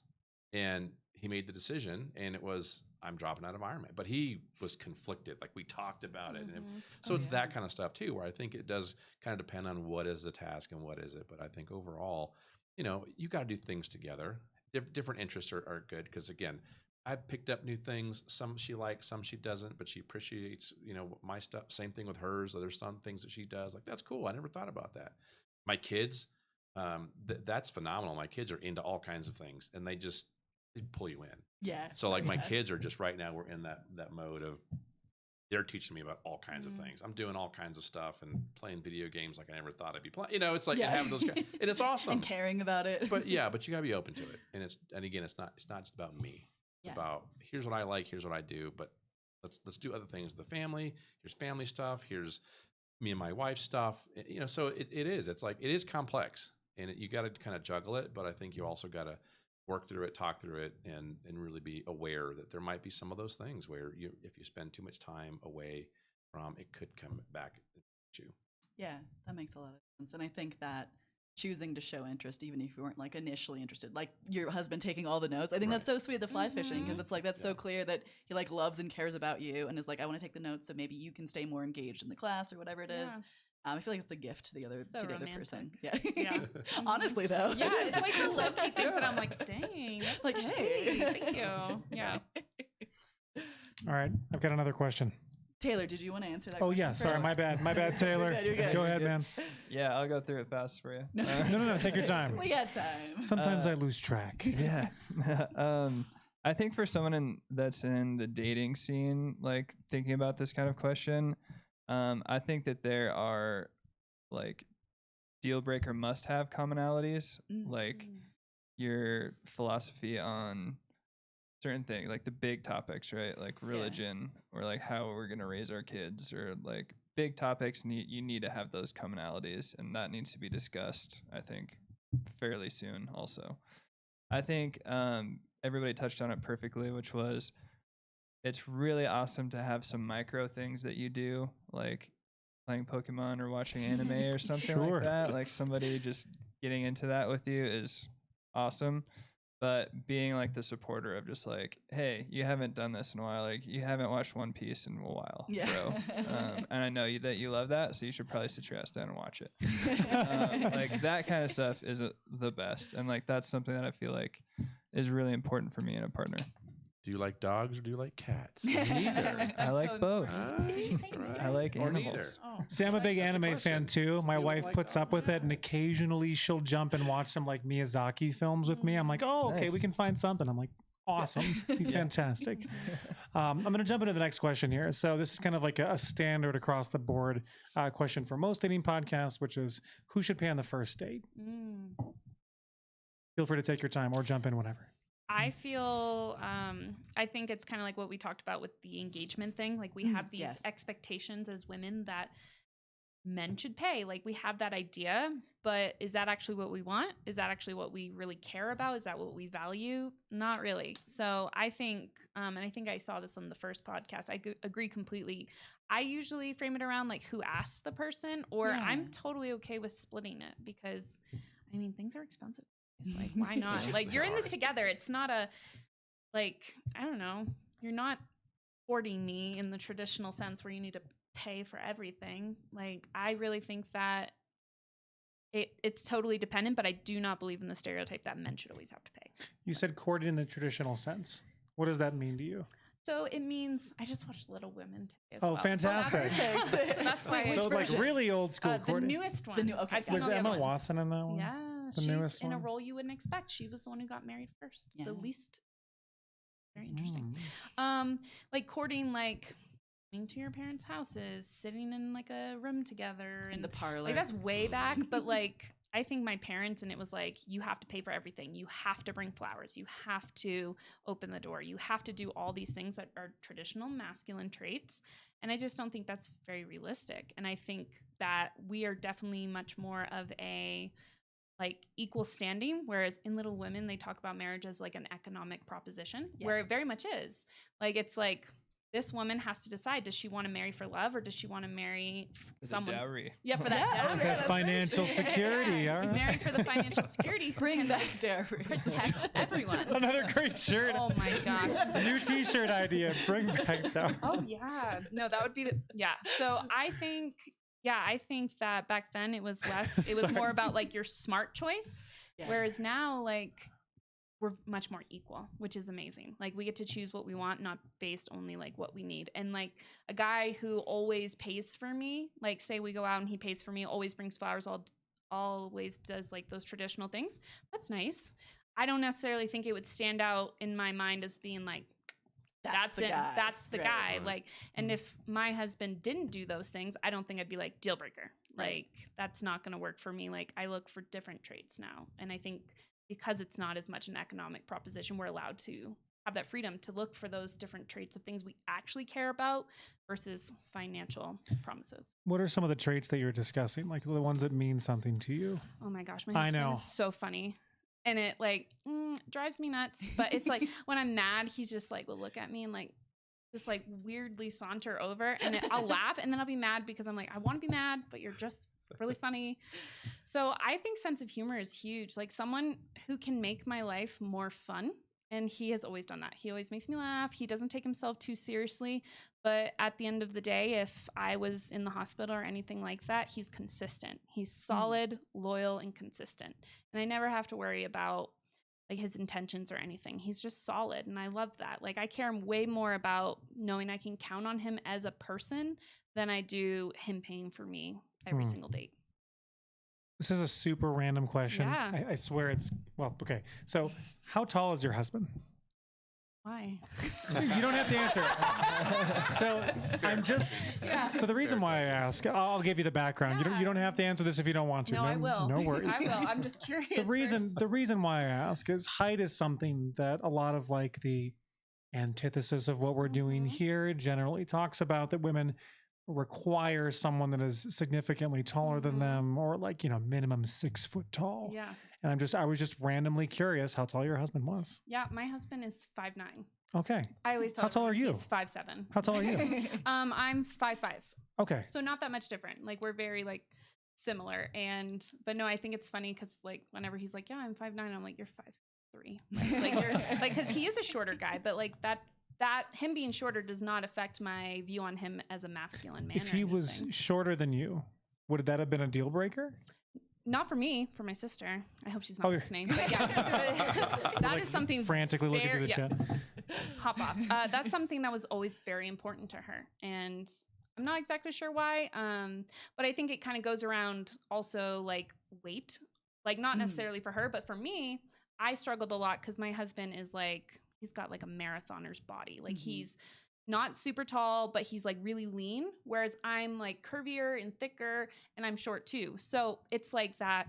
Okay, no one ever wants to be taller than the man or bigger than the man. Like it's this huge There thing. was that sort of like, I feel like I grew up with that mindset too. I don't know where it came from, but like I ended up with it too. I was like, Yeah, why you do I don't want have to be this? bigger Yeah. than your partner. But Yeah. like it used to bother me. It doesn't bother me because I'm not a marathoner or not into any of that stuff. So yeah, I don't want to be. But yeah, no, if anyone can take time out of their day, you should watch Short King on SNL. It's like a skit. It's hilarious. Is it Tom Holland?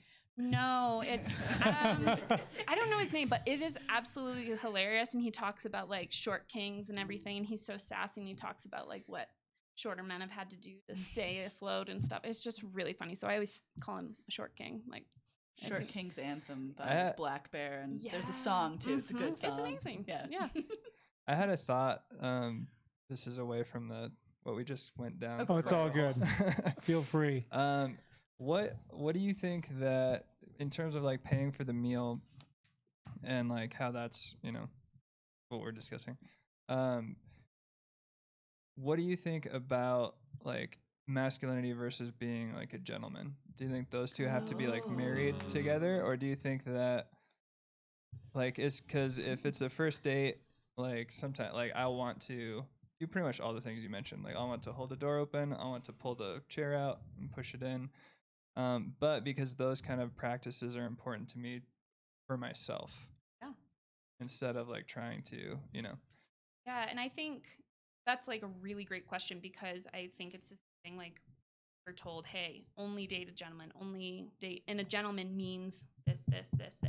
For me, I care more about if he's kind, if he like treats me well and stuff like that, and that him being kind and taking care of me, and maybe we split or maybe he pays, is more about him as a person and him being courteous and just a good person that I care about. I don't necessarily care as much about him having to be a gentleman, because what a gentleman means to me is totally different than what it has been labeled in the past of like a target. Like That's what I a was hoping gentleman you'd to say. me. Yeah, a gentleman to me is probably like a man who's just like a decent person, like a good person who Not cares a about dick. me. Yeah, not now that we Yeah. can say it, not a dick. Yeah. Like, yeah, he's got great traits. Are they traditionally gentlemanly like per the standards? Mhm. Maybe not, but he does a lot of amazing things that I would say is more important than opening my car door. Yeah, sometimes chivalrous motions can come through as kindness also. Yeah, Oh, exactly. absolutely. Mhm. And I also think it's about being authentic, right? So I'm kind of like with Taylor on this one of just one is how I raised, but like I genuinely just be kind, you know. And I'm going to open the door for anybody who has a bag in their hand, but you know, the same time, you know, it's those things. But I think what you're getting at too, and you kind of hit on it, right? It's like you're going to know if they're being genuine, if like that's who they are, and you're being authentic, or if they're just going through the motions because they think that's what you want. And I think people in general kind of have like the, you know, the BS detectors, right? Yeah, Of you like, have an instinct something's about it. off. Yeah. And so I think that's the thing. If that's who Taylor is as a human being, he's being genuine. Hopefully that comes through, right? And you're like, oh, cool, that's just who he is, and I respect Well, you that. can speak on it. You've known me for a long time. Yeah. Well, you know, we'll talk about that later. Exposing. Yeah, I like Part two. something I think is like gentlemanly, like or chivalrous. Oh, I hate that word. I hate it. Chivalrous. Chivalrous. Chivalrous. Chivalry. Shivvy. He Darian always got lets it. me The park in shiv. the driveway, which I think is Oh, like yeah. a very interesting thing. Or like he'll, if it's raining, this one is probably more stereotypical. If it's raining, he'll go get the car and get me. Like those things. Oh, I'm big on that too. I always Yeah. ask my wife if I want, like, can I drop you off at the door and then I'll go park? Right. And Which she then never allows me to do. Oh, She'll be like, I nope, park allow it. I'm like, okay. I welcome it. I'm like, you are such a gentleman. Like, that is amazing. But it's like, it's not necessarily the ones that everyone knows. Yeah. Like for me, the fact that he lets me park my car in the driveway, like, but I think that's so kind, and it really makes me feel like he really is a gentleman who cares about me as a woman, as his wife, as his partner, and all of those things. It's interesting too. I would say that now with my son, we have some of these conversations about being a gentleman, Yeah. and I haven't really thought about what I've told him until. So there's definitely some things about be a gentleman with women, but it's really my definition. I think has kind of changed a little bit because what I'm telling him to do is, you know, go be a gentleman, and what that means, what I tell him is, be kind, be respectful, be a good citizen. You know, like be good in your community. Yeah. You know, help people. You know, so again, I think it would go again for a man or for a woman, young, old. I mean, it's kind of like just be a good, you know, a human being, like be a good steward, right? And so it's just like go out there and just do good in the world, be an example. I think sometimes, especially for kids, like it's kind of hard to be an example of being good because kids are mean, Yeah. right? And social dicks. media Yeah. can be mean, and so it's that kind of stuff too, where it's like just go out there and he's just like he's an old soul. Yeah. Aw. And he's just like that, you know, it's like, it's okay. We've had those conversations about like, just you be you, Yeah. you know, and he's comfortable in his own skin, but then there are days when he forgets it, you know, but I mean, Of I think course, part of yeah. that too is just, again, being authentic, being kind, Yeah. being purposeful, and I Yeah. think meaningful too, right? Yeah, because I do think some definitely authentic. Because like a guy may show up and be like, "I'm going to be a gentleman," and he's like, "I opened the car door, I brought her flowers, I paid, I did all this." Now But she he's- owes me. Now That's she owes exactly me. Yeah, that's a good Now she point. owes Now me there's a- an expectation. That was part of it, Yeah. but Yeah. also besides that, he's kind of a dick. Like he plays on his phone the whole time, Right. or he doesn't ask me any questions. Ooh, is or that a talks- deal breaker for folks? Let's say we're on a first date with someone and someone pulls out their phone and it's just Yeah. during, Yeah. That's a during deal dinner or breaker. coffee. Is Deal that like breaker. To check, Yes. sure. Yeah. But like, if you're Quickly, just but like- yeah. Yeah. No. Done. No. Out. yeah, that will No. be a deal breaker. But yeah, like I think if we have this idea of what a gentleman is and we only follow that, she might be like, I don't care if you open the car door. What I do care about is you not texting during this date, or maybe you walking me to my car so I feel safe, or something like that. Like it shouldn't just Yeah. be a designated gentleman checklist of Right. what they need to follow. Right. And going back to what you were saying, I think you can kind of tell when something is for a purpose, or if you start getting sort of the feeling like this person is being a gentleman or being chivalrous. Did I say that right, Oh, Darian? crushed Okay. it. All right. Chivalry. To get something from it, like Right. because I did the things, you know, I did this, that, and now you should this, and that. I Yeah. think that's a terrible setup and an awful way to exist as a person, just because it's exhausting and also not kind to other people. Right. But It's a if it's mask. genuine, Yeah. it's a mask, yeah. Yeah. So I think if it's genuine and you feel that, then like that's fantastic. Mm-hmm. There's a really good book out there. I think it's Adam Grant who wrote it, called Give and Take, Ooh, where yeah. he's actually done the research on people that are naturally givers and people that are naturally like takers, and then there's people that are like the fence sitters. Interesting. And what the science tells us is that it takes a little bit longer for like the givers to, because don't be a doormat, right? And so that's kind of the thing. Well, if I'm the nice guy or gal, like people are going to take advantage of me, and that can happen for sure, right? But the scientific research shows that over time, people will figure out that you're a taker and that you're not authentic, and they're done with you. Yeah. Meanwhile, like the givers, like paying it forward, that are just genuinely interested in doing good or being kind or helping other people out.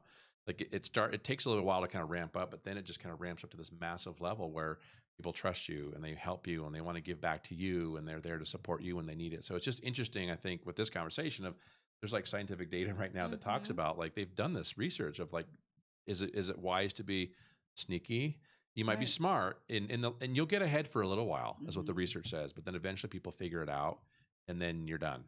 Versus the givers, like, yeah, they kind of take advantage of you for a little bit, but then like it just overcomes, and then people just see you as that person. And again, I think it goes back to what's your purpose, why are you doing it, and are you being authentic?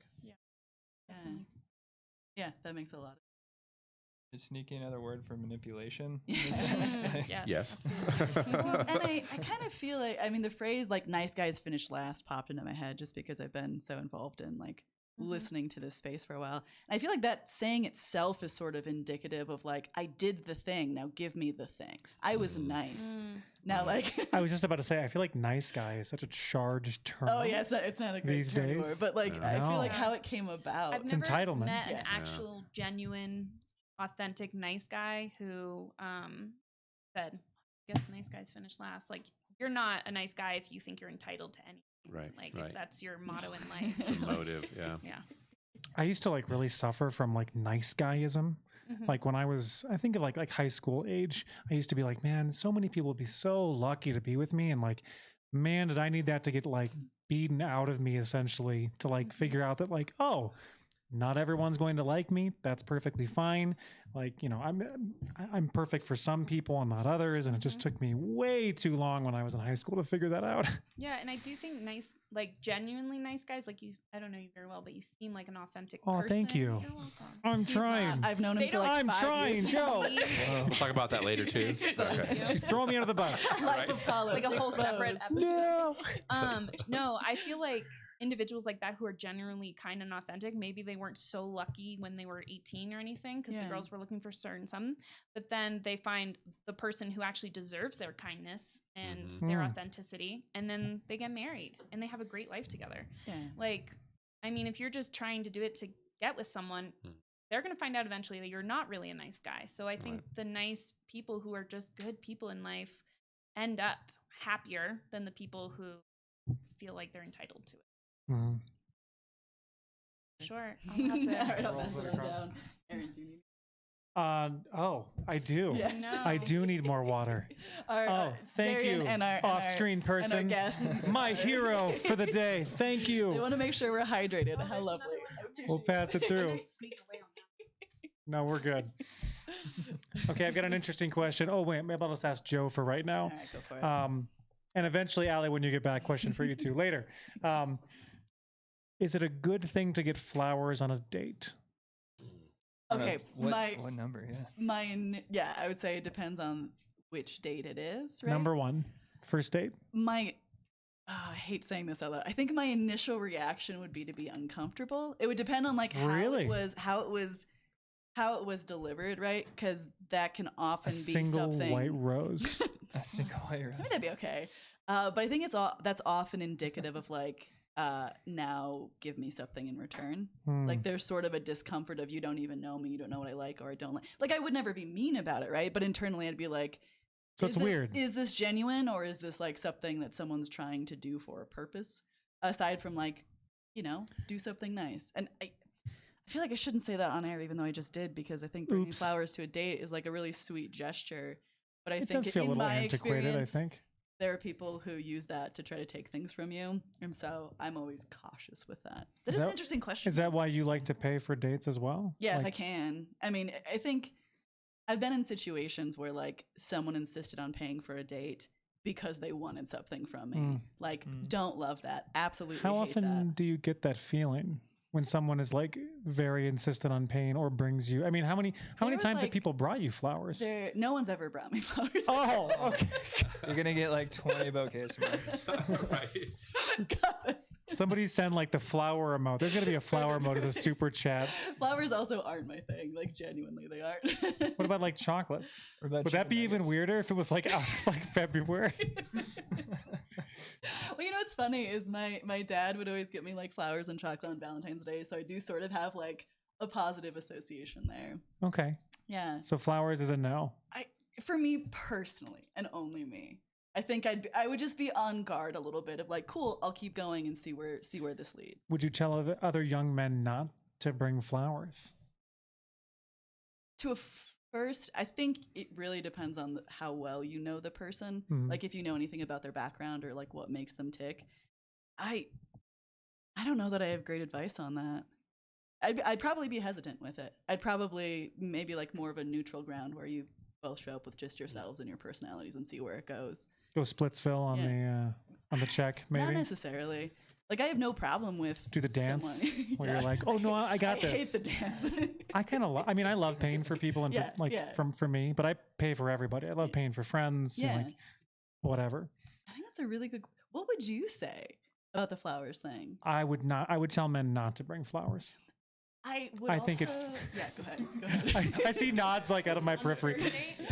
So okay, There's some Well, content. 'Cause what is she So- doing? so another here's- angle too. They're going out. Please. yeah, go ahead. I've had several women friends tell me, so one, I understand where you're coming from, Joe. Yeah.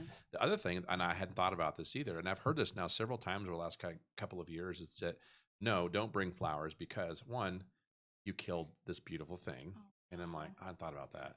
But then this is the one where it Wait, really got beautiful me. thing. What Flower. about? Flower. The It's flower. dead now. Oh, Like the you flower. cut- I was cut like, that. oh, I thought you were Killed talking it. about the relationship. I was like, what did you kill? But that's where I'm going. So now a couple Symbolism. people have said, it's like, well, here's this flower that I got on the first date. I have it in the vase, and I'm slowly watching it die. Oh. And I'm like, Oh God, that's interesting. This it got really dark. symbolism. So I've heard that like a couple times. So Oh, I'm actually, throwing that I out actually have a really funny story about like dying plants. Okay, so have you guys ever seen those? They're like heart bamboo things. Like they're like a bamboo that Yes. grows into a Yes. heart. They like Yep. warp it into it. Yep. So this is many years ago, many girlfriends ago, but I got one of these with my girlfriend at the time, and then near the end of our relationship, one side died completely. Oh. And I was like, And there's your sign. The universe. oh no, I was like, it's symbolic. It needs to end. Like, not Signs are actually. everywhere. But I mean, I was Plant like, just telling us. oh, I was cracking up though. Like, I was going through our house after we broke up, and I was like, oh, it's like dead. Like, one side is completely dead. Felt indicative. But That's amazing. There you go. the question earlier was, do you like flowers on a date? Why or why not? First date. Flowers are really a very interesting topic among. Ooh. Yeah, but not first date. First date, I would say no because when people say, "What am I supposed to do with my hands?" Like that's how I feel. It's like we're out. Carry and, it like, around for the rest "Oh, of the great, date. thank Right. you. Yeah. We're gonna go hiking, but my car's a mile that way. What do I do? Like I don't know. I think it's just awkward. I think showing up with as little gear, gadgets, anything. Yeah, like with attachments, yourself. Just Gadgets. show up and be. I don't know. Like GoPro. I don't know what people Oh my God! What if somebody came? What if somebody came on a date with a That's fine. GoPro? It's so hard. So I no. think it's I bet- like, really kind, but I don't necessarily think like I would notice if Yeah. flowers. I don't think I Is it a net positive or a net negative? Is it negative or positive? If it's on one side of the spectrum. They brought it? Yeah. I guess that's positive. I think it You're would be like- kind of You'd cool, be like but Kanye West. It's like, thanks for this water bottle. Now Yeah. just look after thank it. you so much. I have to take this everywhere. I would be like, wow, he's considerate. And that would Yes. kind of like have me look at him through that lens. So I do think it's more of a positive. I don't think it necessarily, but if they did, I think it could be. Also, from Russell, he gave you some flowers in a super chat Oh, for you Russell. specifically, since flowers. are Thank not you, my bro. thing. Thank you. Russell. Russell's the I man. appreciate it. Yeah, we had him on last week. Gave me Thank you for the super virtual chat. flowers. This is the I'll take best. them. Yeah. Oh, do you know Russell too? Yeah. Everyone knows Russell. Yeah, I've known Russell since I My was, girlfriend like, did get me 18. flowers once, and I thought it was very nice. Oh, that's really sweet. Probably actually. because I'm not used to getting gifts on that side. Probably. Yeah. No one's But- ever bought me flowers. We're going to change it. Yeah. Putting it Now, into the now you're gonna get a universe bunch of now. flowers, Taylor. Well, I'm curious. Have you ever bought your husband flowers? Me? Uh-huh. No. He so Why? Yeah. flowers. He thinks they're dumb, essentially. Like, kind of saying, he's like, why am I spending money for them to die? Essentially, Die. I'm gonna buy you a plant, but I'll kill the plant. Sad bamboo. So sad bamboo, yeah. So Dude. for years of our relationship, he'd get me little trinkets here and there, and I'm like, I really flowers for my birthday or something like that, and he would just not do it. Oh, you dropped the hints. Oh, no Not hints. hints. Like, I love flowers. Please give me flowers. Like, it was such a small thing, but he just was so against them for some reason. He's like, you spend money on them and then they die. Like, why wouldn't I put that money towards something else you can keep forever, or a date or something like that? So he just wasn't about them. And then we went to, I think we were at a military marriage retreat. It was Mhm.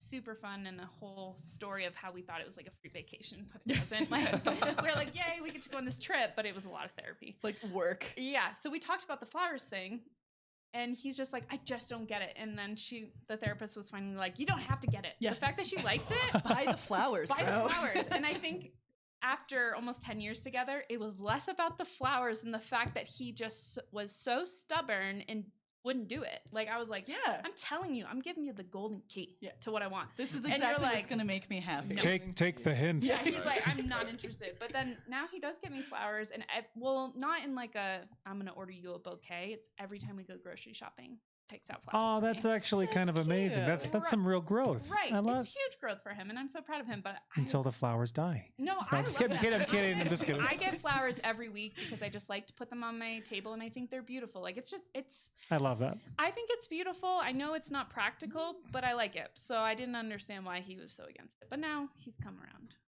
He still hates them, but he knows I love them, and that's what matters. That's in what that matters. situation. Yeah. All right, so additional first date, if you don't mind me jumping Please on go this for one. it. Additional first date question. Mhm. What's a good first date? Or location wise? So like coffee, should you do dinner first?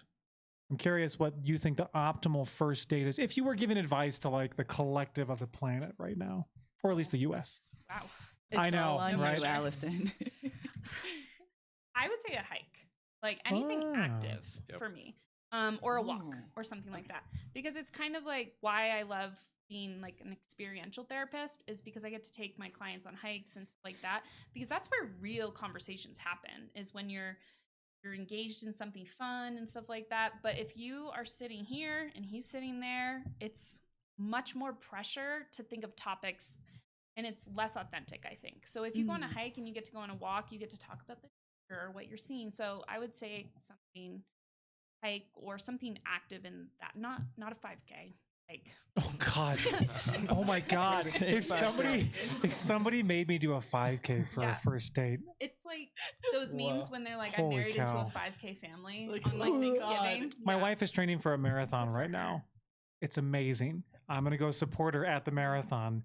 But like, Supporting the activity. yeah, but I'm not gonna do it. Mhm. Yeah. Not unless I'm being chased. Yeah, Like, right, exactly. holy cow. Mhm. So I'd say something active, just because it brings up authentic conversations, and it's less pressure than what am I going to wear to dinner? How do I sit? Is my Yeah. posture good?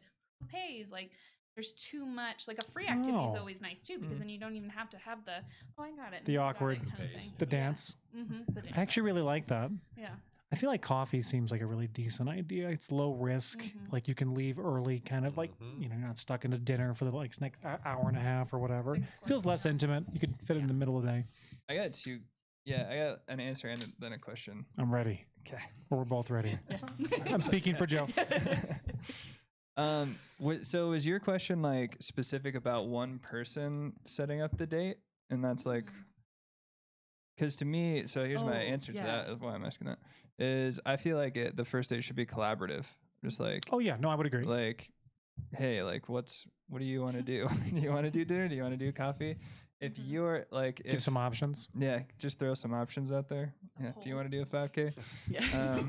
Or, No. or we can go to the dessert bar. Oh, But, yeah, like, is this, yeah, is that, I guess, is that just deciding on like one person deciding on where it should be? I think the collaborative effort seems like a better choice for all parties involved. I think Right. something that Dr. Tom said last Oh, yeah, time he was did. sharing in the emotional burden of like safety for women, essentially, and like a collaborative effort. And no, He no, seems like it. I would believe it. Right? yeah. He'll love that. Yeah, Tom's the I'll make sure man. he Like, sees that clip. Everyone in the comments was like, I just really want to. Yeah. And I was like, so we're just gonna Thank call him her. like Thank Hot her. Tom now. I like, what think does this mean? Hot 'Cause I Dr. hadn't Tom. watched Hot it Dr. yet. Tom. Oh no, we gotta cut out one of those. No, Tom's an amazing person and has fantastic insight on this. If you guys ever have a chance to watch the first one that we did. Sorry, I think I interrupted somebody. Probably. Ish. I'll Jenna was just- going to ask a question. Yeah, like, because I guess it goes back to, if it's the man's responsibility to like decide all this stuff, like when are we gonna start like realizing how much pressure that is for Sure. these poor dudes? Yeah, that makes a ton of sense. So like for me, when I have like when I'm feeling like that kind of pressure is when I like convert it into a collaborative space. So just like I'm feeling a lot of pressure to like perform this or Yeah. like to like make sure this goes well. Like how about we just make sure it goes well together and just start from there. So I think you speak to a very real thing with a lot of men nowadays, is they feel the pressure to do a lot of things, from like, you know, pain to choosing where someone goes, to like make the first physical move on somebody. I think it's a lot of burden for some men. I think, especially like we've talked about, you know, the best way to go about doing a lot of these things and getting the right advice from whatever side. And I think it's very difficult for a lot of young men to know like what the right path is there. I think they struggle with that. I think what you said about like a collaborative effort makes a lot of sense. What do you think on first dates or dates in general?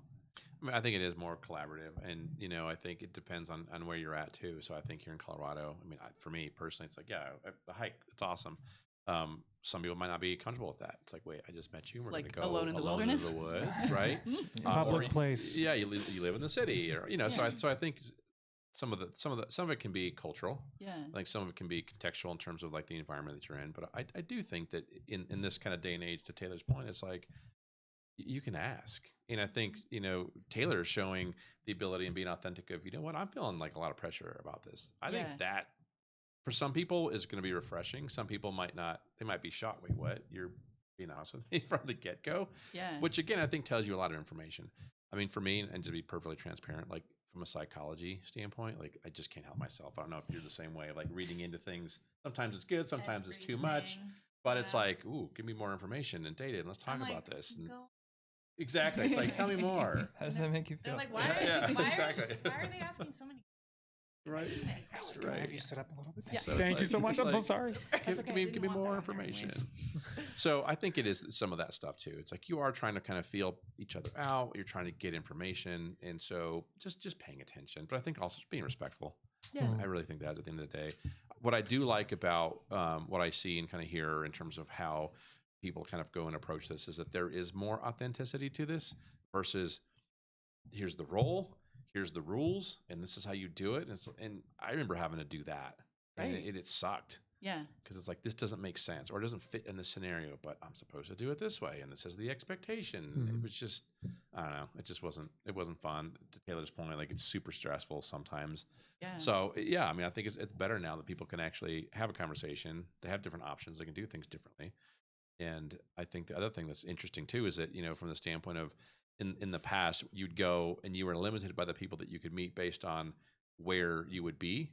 Are you in college? Are you at a bar? Are you in these other places? And now I think you can still go to those places, but there's a whole lot of things online, and there's a lot of different personality inventory you can do to kind of make sure that there's at least some basic kind of points of where you're going to kind of be in agreement on versus Yeah. you're just kind of meeting just totally random people, right? Yeah, you can kind of feel it out a little bit first. Right. Yeah. I think that would have been awesome when 20 years, 30 years ago when Yeah. I was doing the dating thing of like, wait, there's personality inventories Like, on an what? app that I can do, right? I mean, at least it's a starting point, right? Where you kind of get some basic things there that are kind of helpful. Yeah.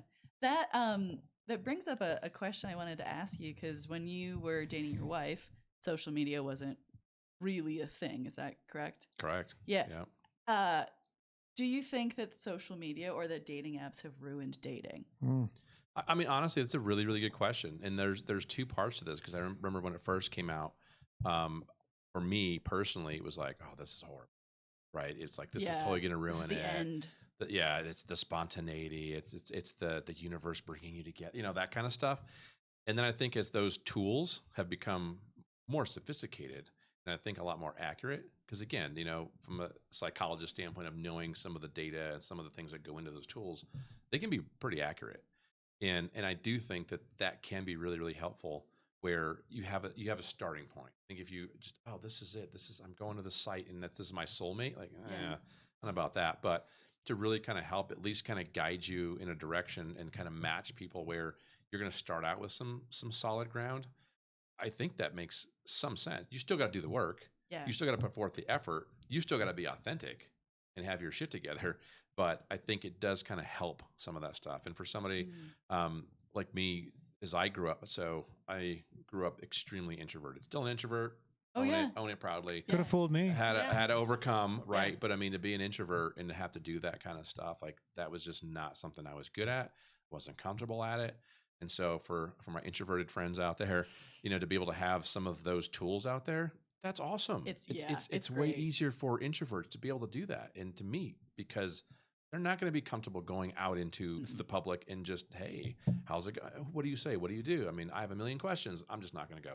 Yeah. So I think for that perspective too, of an introvert, really helpful. Oh yeah, I mean, I'm also very introverted. Like I do the extrovert thing when I need to like turn on and like be with people. I love it. Right. Like that's great. But I totally agree. I'm also not the person who necessarily go up to people and all of that. It's not a comfortable space. Maybe for anybody, but for me, I'd probably just it's not my comfort zone. Stay home. When you go somewhere to meet someone and there's like an expectation of like we might have a romantic interest in each other. Like let's figure it out. I feel like that's it's much more comfortable than just being like, hey, I think you're cute. Like does this person think I'm attractive too? And sort of doing that dance. Yep. What do you guys think about dating apps? Have you used them? Did you use them when you were? No. Okay, yeah. Goodness. I feel very lucky to have met my partner organically, I would say. Like we met through our jobs, which I feel like is a common place for people to meet. I feel like... Were you coworkers? No, I worked on an airfield and he also worked on an airfield. I managed the airfield and he worked on it. Oh, cool. Got it. Yeah. Doesn't make a lot of sense. But I feel like it depends, because when you get to these apps like Tinder and things like that, it's very much quantity over quality. And it's like, how many matches can I get versus some of the ones that I think I've heard good things about. OkCupid, maybe. I think I have some friends who met through there, and they're both introverted people who probably would never have met like in like a social setting. Yeah. And they met and they're married and they're great together. So I think it's a really great tool.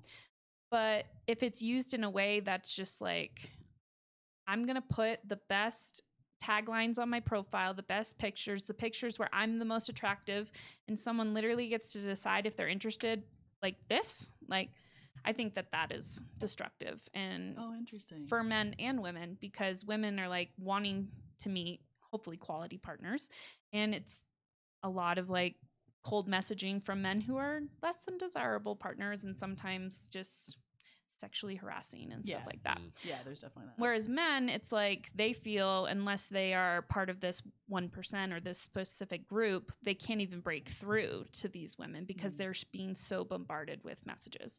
So I think if people choose to go on the apps and websites that are more like intentional, then I think that's really good. Instead of, okay, coffee meets bagel or one of those. Right. Yeah. It's kind of like the 50 dates thing. That's how I feel about Tinder. It's just like, okay, I'm trying to match with as many people as I can and hopefully something sticks. Yeah. Like versus like, okay, I really want to meet someone. So I'm really going to make my profile to be who I am. And I'm hoping to meet someone who also feels similar things. There's so many more men on most dating apps. I think it's like 80-20. Yeah, it's something like that. massive. There was a study on it a while back. Now I don't have it in front of me, of course, but I mean, it's really a big numbers game to the detriment of men trying to find like any woman basically to go out with them, unless you're like cream of the crop, I would say. Yeah. But were you only on Tinder? Or were there other dating apps? But straight to the point. What's wrong with that question? Tinder is in a very specific way.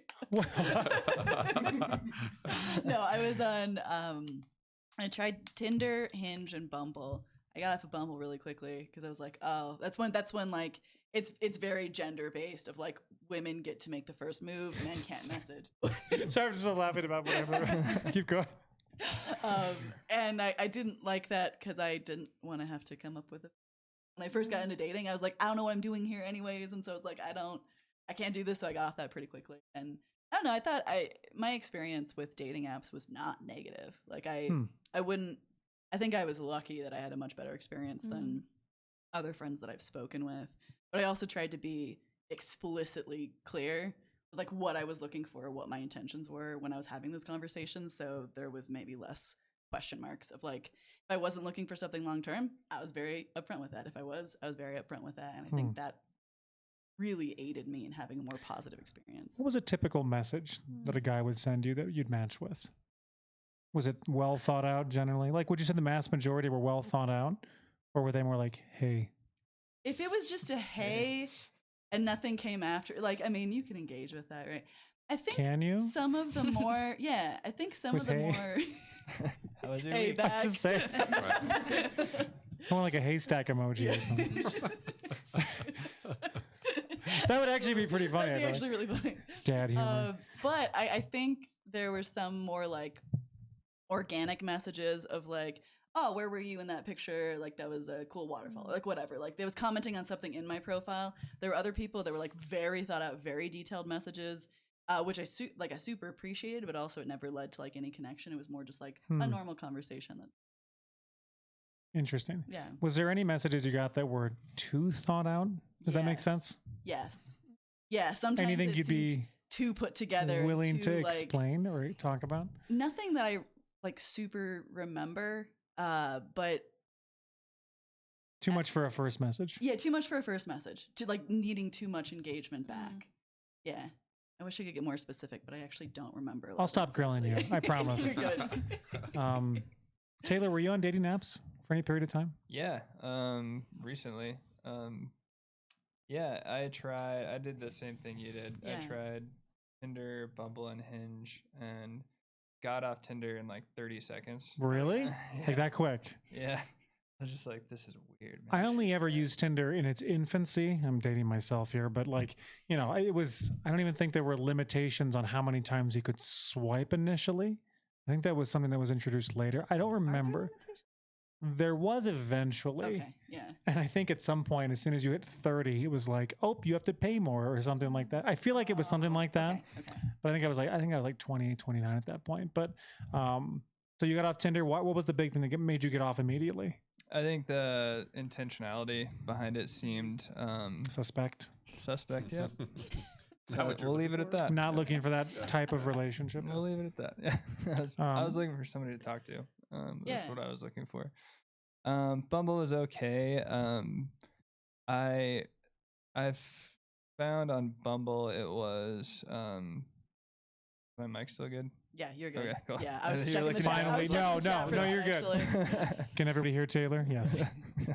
Yeah, on Bumble it was interesting because like I just couldn't find enough like people that I was even interested in. Yeah. Because they would put so much stuff about them, and I would like see the deal breakers for me, and a lot like for me personally, it's just like you must love Jesus, conservative, right wing politics. That was Bumble?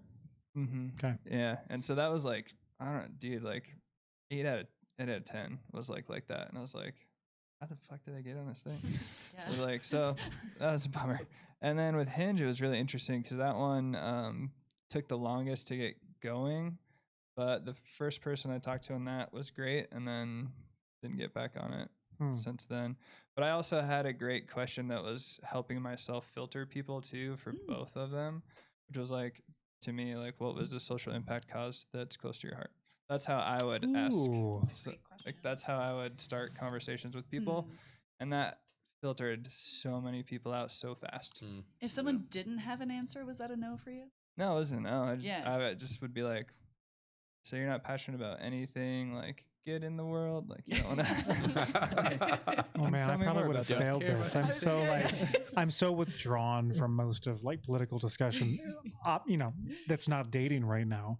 But I did politics for so long. I feel like I withdrew myself so massively from that area. Match. No, sorry, Taylor, I'm off the market, man. That's really interesting, though. But social impact doesn't have to be politics, though, right? Like, you can be like, I really love rescuing animals. Like, that's a social impact cause. I rescue some doggos. There you go. We would match, Aaron. Fascinating. And so, what? I mean, obviously, you've never been on a dating app, I would assume, at this point. What does it look like from the outside in to like see technology take such a primary role in dating versus like how you met your wife? It's freaking weird. I mean, honestly, and I appreciate you saying, you're dating yourself on this. No, it wasn't invented. I freaked my kids out the other day with this statement. They were giving me crap for like, you're old. I'm like, you know what? And I owned it. I'm like, you're right. I am old. You know how old I am? They're like, how old? I'm like, I've been around before Google. And they were like, what? I'm like, I was around before Netflix. It freaked them out. It was hilarious. Man. When Netflix was still in the mail, right? Yeah, exactly. Exactly. Yeah, I was in college. So, so it is definitely interesting to kind of see it. And again, that was not available to me. And it wasn't even like this consideration, right? And so again, like I said, when I saw it, and I think everybody here, like, it depends on what your intentionality is, right? Depends on what you're looking for. And I've heard things, over the years of, well, if you're just looking for a quick hookup, you do this. If you're looking for a conversation, Tinder, and right. And I'm sure it changes. And I'll say there's nothing wrong with that. Like, I don't like go after that. If that's what you're looking for and you're being safe about it, fantastic. Yeah. Exactly. And I think that's what it is. It's like, what are you trying to accomplish? What's your reason? What's your why? What's your purpose? What are you looking for? And again, it's like, okay, cool. What that does is it helps you, I think, really quickly kind of filter things out without spending a ton of time and potentially a lot of money going to a bar. I mean, that's what it was when I was in dating in college. It was like, you go to a bar, you go to the frat party, or you just, maybe you're lucky and you meet somebody in class or at a job. And there was some cool stuff that would just happen, where you did feel like, oh, this is like meant to be, which is cool. But it can be the same thing online. I mean, I really do think that it can kind of cut to very specific things really quickly. I think it can kind of help set up things. Or, Taylor, I think you did a great job of just explaining, like, I'm over here looking at all this stuff really quickly, and I don't even need to engage. And so that way you can kind of make a decision and you put it out there. But I think you're spot on of be authentic and honest with your profile. So I think that's the other thing too, where people can go out there and project this image that's fake or it's false or they hope to be, and then you meet him and you just get this weird disconnect. I hear people talk about that a lot. And so again, it comes back to being authentic, and it's a tool. You can use that tool for really good things that can help cut through some of the noise, or you can use it for bad things.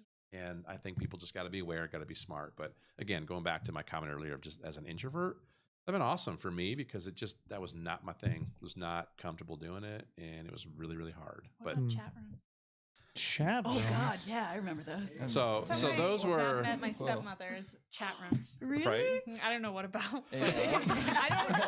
I'm sorry. I really don't even. We I know stopped what paying attention. AOL is, but I don't know what that chat room was. Right. Man. Yeah. Right. Yeah, AIM. was MSN sick. Yeah. Oh yeah. Hey, Messenger. Yeah. Oh yeah. Yeah, but they were talking about some chat room before AIM, which I don't know what. Well, I remember even when they had like these chat rooms that were just like on a university Dial up. server. Yeah. Right. Yeah. Yeah. And you it's- get to have these really random conversations and really interesting. But again, with that, for me, it was quickly like, okay, people are being whoever they want to be, power to you, but you're being really weird. And you're saying, I'm back away. So, Not for you. This chat room. yeah. So it depends, but yeah, still. People were experimenting with, I can be anybody and say anything. Yeah. Like, yeah, you can. They took advantage of it. It's like, this is weird. Yeah, fair. I have kind of a bizarre question. When meeting someone for the first time, we'll go back to the first date phases for you too, Joe, in case you want to weigh in on this. Yeah. How soon do you show your true self to someone? I feel like a lot of people have different barriers or masks up about who we are. I certainly have on dates. Is it in your interest to hide your true self early on in a dating relationship of any sort early on? Or is it better to come out with like a very authentic, this is me early? I'm curious. I think coming out with that from the gate is going to be it's going to equate to the most longevity, I'll say. But what's funny is when I made my dating profiles recently, I was like talking to one of my employees, he's like 22 or something. I was just like, is this how you do it nowadays? And he's just like, take off your height, take off that you're a social drinker, take off that you're a social smoker. I was like, why? And they're like, one, no one's going to believe that you're actually 6 foot. And then like two, like you're not going to get matches because you socially smoke or socially drink or something like that. And I was like, Oh. but I do Yeah. those. I weird. am. That's I am. Like, you know, so it's really interesting. So for me, I'd rather just be like, here's my stuff. If you're not believing some of this, or this is like a filter for you, then that's awesome. You'd rather know earlier. Yeah, that's awesome for me. So I think it really depends. I could make the argument for there being some benefit in hiding. I want to put true self in like quotes. I think it's more like levels, like allowing someone to know you at different levels. But I know for me, like I find it super attractive if someone's like, here's all my shit, right? Like not in like a toxic or a bad way, but like here's what I've been through. Here's who I actually am. Here's what I'm looking for. First date though? Yeah. For me, well, yeah. usually there's like I like usually deep, with real the apps conversations. though, there's like a lot of messaging before. At least in my experience, there was like days and weeks of like talking to getting to know this person before the first date. See, that's an interesting thing too. I want to come back to that after we're done with this. Yeah, I know that like, and I imagine it's going to be different for everybody, but for me that was very attractive, because that's the kind of person that like if someone leads with that, I will meet that. Like if you lead with who you really are, like it opens the door for me to be able to do that as well. Would you which lead I with struggle that? with. Yeah, I have. Like it's challenging, but I think it depends again on what you're looking for. Like when I was looking for an actual connection, like when I was considering maybe I do want a long-term relationship again, like you start kind of answering those kind of questions, want to know who someone is on a deeper level and like what you might be dealing with. I'd rather know like at the start what kind of, I don't want to say issues, but like what someone's challenges might be. Like, do I have the resources to meet that and to be able to deal with that? So I do think there's a lot of benefit in sort of a slow progression. But for me personally, I feel like right you certainly save both parties a lot of time. Yeah. And weed out. I mean, like I'm sure that it'll end the dating courtship process faster in some cases. Yeah. But that's probably a good thing. I feel like wasting time is something that I've definitely done in relationships and dating where I didn't need to be. But just curious. And so something you talked about a second ago, Taylor, the days and weeks before like an initial face-to-face meetup. Do you think that's a good thing, or should we strive to try to meet someone face-to-face? I'm not saying like immediately. Obviously you want to like, I mean, I'm sure women have to screen men to make sure you're not like a crazy person or whatever. But do you think you can really know somebody virtually in a way that would be not authentic, but real before you meet them face to face? Yes. Also, I just want to say, Joe, that's super courageous of you, and I think that's awesome. Oh, thank you. that you do that. So yeah, I can answer your question with the story actually. So I used to play this game called Final Fantasy XI when I was 14 years old, and I played that for like basically 6 years. A really long time. It's a good game. My playtime at the end of it was 495 days. I love it. Nice. I love it. And it doesn't go from like you play for an hour a day and then log off and you come back and this is a day. It'll say an hour still. Oh, so it was that many. Real. So it was in real game time. Yeah. Anyways, what's funny about this is I made so many friends on that game 100% virtually. Yeah. And I just met one for the first time since I've met him when I was 14. I'm 34 now. 20 years. I just met him for the first time like last week randomly when he walked into my shop and was like, "Hey bro, I moved to Colorado Springs now." And literally we just talked and it was like, this was the first time seeing this guy in person. And it was like nothing was different at all. It was like I've known this guy for 20 years. That's like, so cool. So yes, pretty cool. I absolutely believe you can get to know somebody virtually. But for me, it's for the dating specific, it's like another filter for me. Like, is it like, did anything change? Can I tell this person I love to play Pokemon and whatever? Like, you know, That's like fair. that kind of stuff. Like, is something more of a gonna screening change? process. Yeah, is something going to change? So, I do think there is a time limit on it. Like, I think that you should be reasonable with that amount of time. You shouldn't be talking to somebody for fucking like 4 months and then going to like. But yeah, I think like days and weeks and stuff like that is more than enough time to like get to a comfortability and safety feeling to be able to go on a first date, and then also it gives you a lot of common ground to start from as well. So it almost makes it a little bit more interesting too. What's an ideal time? Like, how long would you screen somebody before meeting them face to face? I want to say like 3 weeks probably. Like if you're getting on a month, That's a long time. Yeah, then yeah, I think that's like. I'm not saying it's wrong. I'm just sort of like saying talking that's about the it, yeah. maximum. Probably no more than 3 weeks. I bet it varies person to person. For me, I'd probably spend a couple days and then want to meet face to face. But that's just for me. I heard it was a TikTok I think I was watching the other day from maybe a therapist. You never know online if people are actually therapists or not. Therapist. Yeah, Yes, but life it's coach. Yeah, life coach, something like A that. coach, but right? Right. Yes. her Not a mentor. suggestion was meet someone as soon as you possibly can, like within like a hey, I think you're attractive, hey, like the swipe, right? Meet them as soon as you can because your brain fills in the gaps generally in a positive way about someone who you might not have actually seen face to face. And so as they're telling you information, you're constructing this idea of who this person is, and oftentimes that is inaccurate. I was like, okay, there might be some grounds to that, but also like you said, I think there is a way to get to know someone on a deep level virtually. So maybe it just depends. Yeah. And I think it does. I mean, I think there's a ability to do some of that, but I think, you know, maybe I'm more the old, you know, school person in the room. It's like, well, yes, I think you can get some of that. I think you can develop a meaningful relationship. Yeah. Intimate, probably not, but for me, it's really about it's for this 70% of communication is nonverbal. Yes, exactly. And so I think that's the piece where, you know, yes, I'll have a conversation online, kind of get to know somebody, and then I want to meet them sooner rather than later because I need more information. Yeah. And that you're going to get so much information from these nonverbal cues, from conversations, from things they're not even aware that they're doing. And that's just how our brains work. And so I think that's the other thing for me of just, I need that information to be able to kind of connect the dots because you said, otherwise my brain's going to make it up. Yeah. It will. That's okay. It's okay to have some disagreement on this too. I think it's an Taylor threw his interesting water topic. bottle on the He was so upset about I ticked him off. Get out of here. Well, I said this in the last podcast, but another guest suggested that like a FaceTime is a great first date, right? That seems so weird to me, Joe. And I Right? can't do it because I'm I with you on that. wouldn't be I able get to. so much from like in-person interaction, like feeling someone's energy, their nonverbal communication, all of that. That like Right. I struggle with virtual connection personally. YouTuber.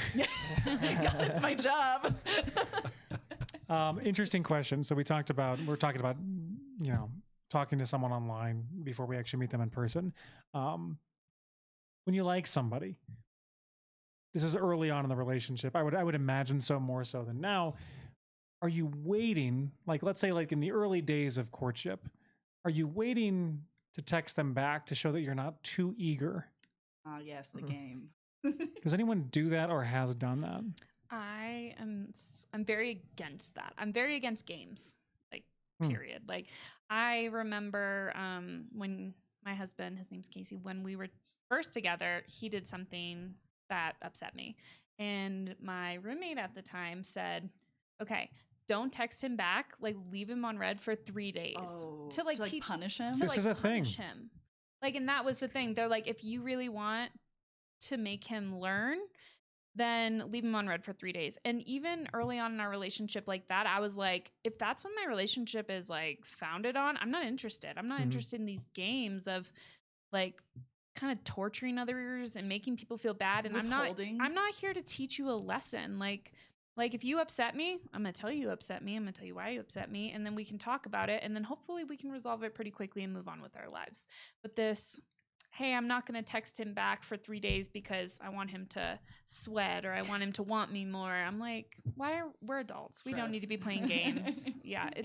We're all trying to like psychologically manipulate people. And I just very much disagree with that. Cause we know like being left on red, no one likes being left on red. The anxiety that mounts. Right. We're like, what are they doing? Do they not like me anymore? That's why my read receipts are off. Same. I have my read receipts on for like I do have mine on, but yeah, I just don't. I think we're all adults and we shouldn't be playing games with each other. And would you want someone to teach you a lesson by leaving you on red for 3 days? Like, if you don't want that, then why would you ever try and do that to someone else? That's just so unkind.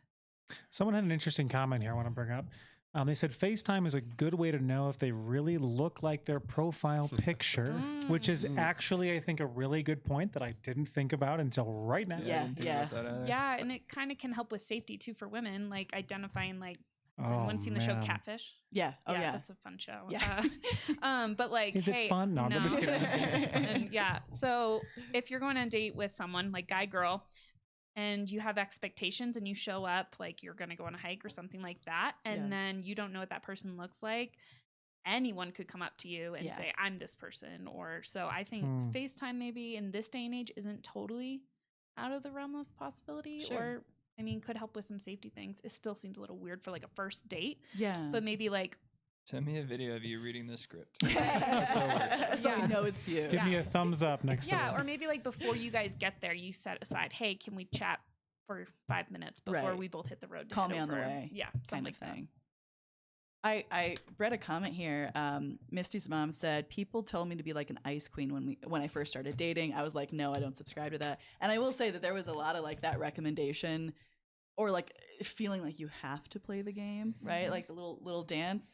And that's just, I mean, I felt that. I felt like, should I not respond? You know, like when I was dating people, because they're going to think I'm too eager or whatever. And now I'm just like, fuck it. That's like, that toxic femininity. Yeah. It's like, oh, yeah, absolutely. Perfect. Yeah. Like it's kind of weaponizing. In order for me to make him want me, I'm going to let him sweat and let him suffer a little bit. And then the reward is so much greater. Like, make him do the work. Right. Why would you ever? It's just so strange. I to me. do think. Sucks. Oh, go ahead. I mean, as apparently like the old timer in the room, who I never had to deal with like texting and waiting. I mean, I see it in the movies, and it's like slightly entertaining in some, because it's like, this is the thing. The thing for me, my takeaway, it's like, that just sucks. I mean, it just sucks. Like, here's another thing for humans to overthink and to create rules. There's already plenty before we got into like the texting things and everything. And it's like, and I just look at it, I'm like, because I'm gonna have to help my kids deal with this at some point, so I gotta be somewhat aware. But it's like, this just sucks. It's like, this is another thing for us to have to worry about, have to be aware of, you know. So it's like, that's my kind of takeaway. I never had to deal with it. I had other things to deal with, you know, which were not as fun either. But now it's just like, here's another one. It's like, that's just, it's kind of sad. But you got to be aware of it, you know. And so I'm going to have to be aware of it at some point, because at some time soon, my 13-year-old daughter is going to be like, so Dad, here's the scenario. And I'm going to be like, Taylor, how does this work? Well, it's true. You have to be like, you do, especially as a parent, you have to be very aware of that stuff. I never really thought about that. Yeah. Well, let me ask you this question, if you feel comfortable answering. When is a good age for, like, would you say for your kids to start dating? So we've had this conversation, you know, a lot. And, you know, the joke has been, well, you're not allowed to date till you're, you know, 21 or out of the house, you know. So we joke. And so that's kind of the early stuff that we talked about. But I mean, again, I think same kind of thing. So our 13-year-old is kind of in this phase where she's ready to do, not like date exclusively somebody, but, you know, like crushes on people. And so, and they text each other. Yeah. And they have conversations. And so now we're in this situation where she's got somebody that she likes and they're good friends. And I think we got lucky on this one because we know the parents, because you know what I mean? So it's that kind of situation of, oh, okay, so we know the parents, we know the family, they're cool people, he's a good guy, whatever, you know. But it's like, okay, kind of baseline. So we're literally, I think it's gonna be like this week or next, where there's gonna be we're gonna go hang out, but they're gonna kind of go do their thing. So now, right now, like this 13-year-old time frame is like when we're, and again, it was mostly just based on where she was at, our daughter was at, and kind of what she wanted. And last year, 12, she started to ask like questions like, so am I allowed to do this? And I'm allowed, you know, and it's like, well, no, this, yes, let's talk about this. But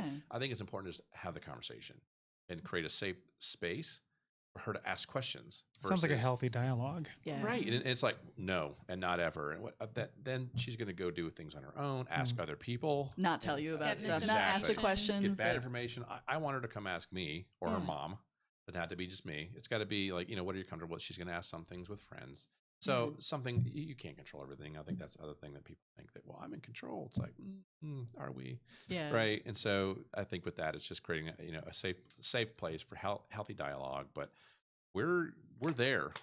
We're in that phase right now of like 13. Yeah. Is where she's getting ready to go like on her first date, and a date is, I use the air quotes because Yes. it's like she's gonna go, we're gonna hang out at a coffee shop, they'll go at another table or something. Yeah, right? so they can talk. Right, so they can Have their talk, space. yeah, whatever, and then we'll see. I remember it being very difficult to date before I had the ability to drive. Oh, 'cause Yeah. you I was like, Mom, take me to the mall so I can Right. go on a date. Like, it didn't really work very well. Right, fair.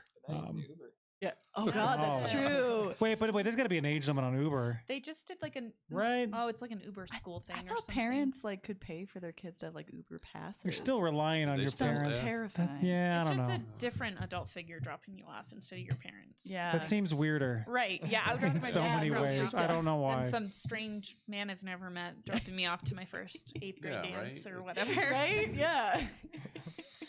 You put it that way. Yeah. Same thing as limo service. Yeah. Limo service. Okay, I've got a fun one. This is a tougher question, maybe. Can men and women ever be truly platonic friends? Yes. Yes. Yeah? Would anyone like to elaborate? What do you think, Allison? Oh, Allie doesn't answer. Yeah. I really. I hate this question, and I saw Oh, it. I'm sorry. No. It's Whoa. one I need to answer, but I saw it and I was like, oh, I don't really like to talk about. I think if it can't work out, like I would like to say like no or yes, it does. I think if it can't work out, it's because of insecurities on your partner's part. Yes. Like in the early stages, my husband would be friends with girls, and I was like always like insecure and suspicious and like there's no way that a guy and girl can be friends. Now he has like friends that like one time he went running 10 miles with a friend, like a girl, and I Yeah. met them for brunch and it was great. Oh yeah. And so it's just like I do think now that I'm much more secure in myself, I do think it is absolutely possible. But when you're young and insecure and don't know as much about like if you can trust your partner or anything like that or other people's intentions, I think it's much harder to think that that is a reality. But as someone who's gotten older, I do think it's Yeah, I think it's a very honest way of approaching that because I think that's a lot of people's Yeah. journey, and like that's a super common insecurity to have. Like that That's a makes hard question, Yeah, that too. makes for perfect some It's a sense. folks. tough conversation to have with people, and I would say for me just personally, it's like just because of just kind of how I'm wired and what I do is like for most of my life, and my wife knows this, it's just I typically have more meaningful relationships with women because we Yeah. talk about lots of things. right. I have guy friends and we talk about like, sorry to stereotype guys, like the traditional, I can talk about Sports ball. football. Yeah, I can do that stuff. And I have that group. We talk about like this much stuff. In the beginning, it was kind of an issue for us. And my wife's kind of the same way. Like she's got a lot of friends that are women.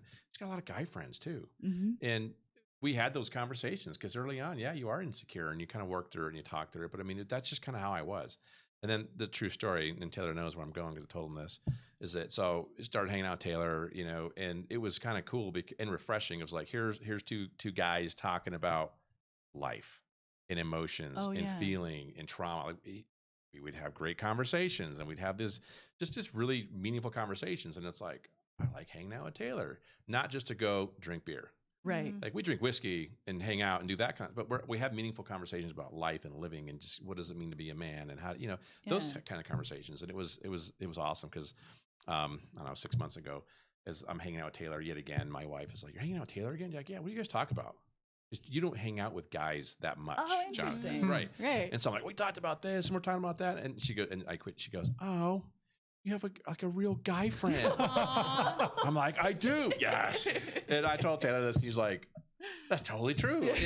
But it's in one hand, it's like, it's super, super funny. But on the other hand, it's like, what a bummer. Also sad. Yeah, right. Like, what a shame, yeah. to not be able to do that. And I do think it is changing. I do think people are interested in men specifically having different types of conversation at different levels of stuff. But at the same time, it was like, I never thought of it that way. Of like, oh, you got a real guy friend. I'm like, Yeah. I do have a guy friend. That's Like, awesome. But at the same time, it was of necessity almost of, that's just kind of how I was wired. And that's what I connected with. I could have friendships with both, but Yeah. I connected more with women not because it was a sexual connection. It was just, I can talk more deeply about stuff with women, because whether I'm being stereotypical or not, that was just what I experienced. Yeah. And now it's better because I can have more conversations, deeper, meaningful conversations with guys, but they're usually younger. I'll leave that interesting. there. Yeah. Okay. Generational. Yep. Yeah. Taylor, anything you want to add? No, I absolutely believe. I've always believed that. I think I'm just a very transparent person. I get that sense. I'm just like, let's just do what we want to do, and why does it matter? Yeah. But yeah, no, I've known Joe since like, how long has it been? Like house church days. I was like 18, 19. Yeah. 32. So Yeah, like a long time. decade and a half. Yeah. Yeah. I mean, we don't hang out all the time, but like, I'd Yeah. absolutely consider you a friend. Oh yeah, absolutely. So yeah, yeah, I think that if in the friendship, if one of them develops romantic feelings or desires, I think that's an important discussion. that should be communicated. Mhm. I think that that's very important. And then you can decide collaboratively what to do with the friendship after that. I think that's very, maybe this was a conversation we had, or maybe I saw it somewhere, but someone said that like, yeah, absolutely, there's platonic, male female friendships, but if one party is in love with the other person, that's not a platonic relationship. Right. Like, yeah, no fault of the person who, maybe doesn't feel the same way, but like that's a that shifts the dynamic a lot, I think. I mean, Joe, we've talked about like, friends generally enrich our lives regardless of what sex they are. Yeah. I feel like if you try to, I don't want to say like controlling, but trying to take people away from people that like can enrich their lives is not necessarily a good thing. Yeah. I would say. Yeah. I think it's something that if it is an issue, is something to like examine in yourself and work through Sure. potentially. That's my own personal opinion. I do but- think an open discussion about what boundaries are is an important Yeah. thing Ooh, for, yeah, that's I great. mean, yeah, I mean, that's an important thing. And that's something we've talked about too, Yeah. is like, what makes a good boundary? Yeah. Versus like a unhealthy one or a toxic one to ask of Like a taking romantic partner. like you can't have any friends, male or female. Obviously that seems like a really messed up toxic boundary. But obviously, like, unless you're, jumping into like polyamory or something like that, like, maybe don't be sleeping with your friends. Yeah. So, I mean, like, where's the middle? So we have like two opposite ends. Like, where's the middle ground? Like, what makes sense? What feels, like a correct path for what a boundary is, and what how do you even define a boundary? I guess. But Well, and you got to be able to have the relationship and the trust to be, again, it kind of goes back to being able to have a good foundation where you can have these conversations. Yeah. Because again, if it's just all about, here's your role, here's my role, we don't talk about these things, or somebody's always right. Yeah. That's not helpful, right? And so again, you got to be able to make sure that, whatever relationship you're in, whether it's a couple or it's a friend, that you have some established trust, and that we're always working on our shit, Yeah. right? I mean, we always are. You're never going to arrive. And I think the people that think they got it figured out, those are the ones where we all kind of go, oh, really? Yeah, Okay. like you're in for a Exactly, rude right. awakening. Right. But I think being honest, and, I think everybody hears that, like, own your shit, we're all imperfect. We're all on this journey. And to your point, I think, yeah, find the people that are going to make the journey better, more fulfilling, that you can learn from. But yeah, if you're not going to talk about it, you're not going to open yourself up, you're not going to be authentic and real, it's going to be a harder journey. You're Yeah. not, and it's not going to be as much fun, So I think we just got to be aware of that. Yeah. a reminder to the chat: if you want your questions or comments read, send them as super chats. Absolutely. I'm also curious, Allison, I know you said this has been like a progression for you, right? Mhm. Like now your husband has friends that are female and like you can go get brunch together and it's good. Was there a lot of conversation about establishing like boundaries in opposite sex relationships, or was it something that just kind of came about naturally? I think, well, first the insecurity part, I think I pulled that from other relationships. Oh, for sure. That makes sense. And I definitely, as I've grown older, I've learned it's not fair to punish your partner based off past partners' behavior Yeah. or other men's or other women's behavior. Like, because you have to give your partner the chance to prove you right, wrong, whatever. But in the earlier parts of our relationship, I think we were just young and immature, and it was more of those friends that were girls who were like not necessarily open to meeting me. Oh, sure. Okay. Yeah. So it was like, but now it's like any friend that he has a girl, he's like, hey, you want to go get a beer with my friend so-and-so? And my wife or something like that. Now Yeah. it's like much more of a conversation, but in the beginning it was like suspicious and very like sneaky. Like I'm texting this girl, we're just friends. I swear we're just friends. Like, but don't look. yeah, well, yeah, my husband was very like transparent, but like him being like, yeah, we're just friends. And I was like, oh, could I meet them? And Oh, sure. and he's like, yeah, maybe. I don't know. Like, I don't know if they'd want to meet. And I'm like, okay, that's when I get weirded out. Like, why, if it is just platonic, why wouldn't you want to meet your friend's partner? Yeah. So that's also being 20 years old and figuring out those relationships and boundaries. Yeah. And there was a time in our relationship, I think, that really was the turning factor. There was a friend who just kind of pretty manipulative and just not great, very manipulative. And I did have to get to a point where I was like, listen, I don't care if you have friends that are girls, but this person, it's not a girl, it's not girls, it's this person makes me really uncomfortable. Right. And they are saying things about me, about you, that I just think are totally toxic. And I was like, you kind of got to decide, like, are we going to keep moving our relationship forward, or is this going to be a friendship you want to focus more on? And he kind of cut that out, realizing it was toxic. And our relationship has been so much better since, especially with the guy-girls friendship thing, because I know that if there was a situation that I was like, this does not feel right, this is very uncomfortable for me, he would honor my feelings. Yeah. But also, I've never had to feel that way. I've never felt that way again. Like he's never had a friend who has made me feel that way except that one person. It wasn't like a pattern of something new. It was like, so no, actually that person. So I chose not to punish him for his future female friendships based off that one bad experience, because I know at the end of the day, he honors like me being uncomfortable and like honors what I need. And he trusted me and my instincts of, hey, something's not going right, like this isn't okay, kind of thing. Yeah, that makes a lot of sense. Okay. Yeah, I like that.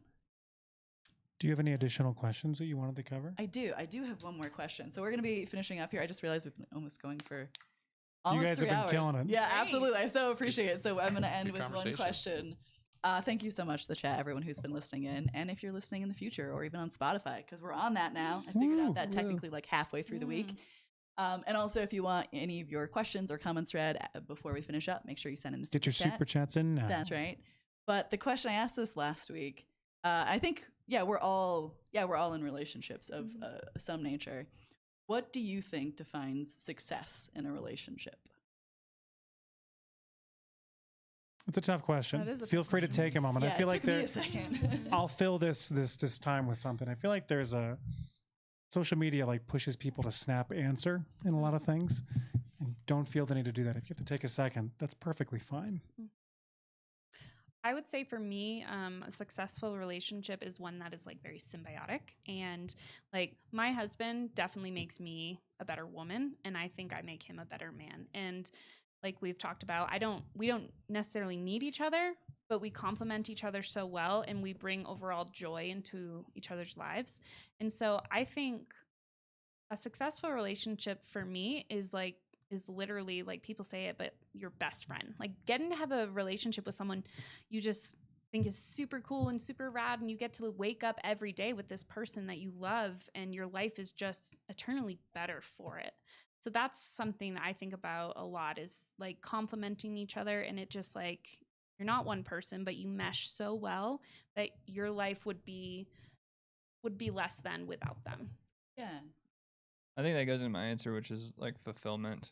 Like if you genuinely feel fulfilled, and you can, and that can come as a surprise also. You can just be like, someone's like, how are you doing? Like, I actually feel really fulfilled I'm actually at the moment. okay. I'm actually happy. And I think for me personally, it's been like so weird to be at a place where I'm like, I'm not like, there's nothing to work on right now, or there's nothing going wrong that I have to fix, or we have to fix together. And that's weird. That's a weird feeling. I get that too. Like I'm like, wow, this is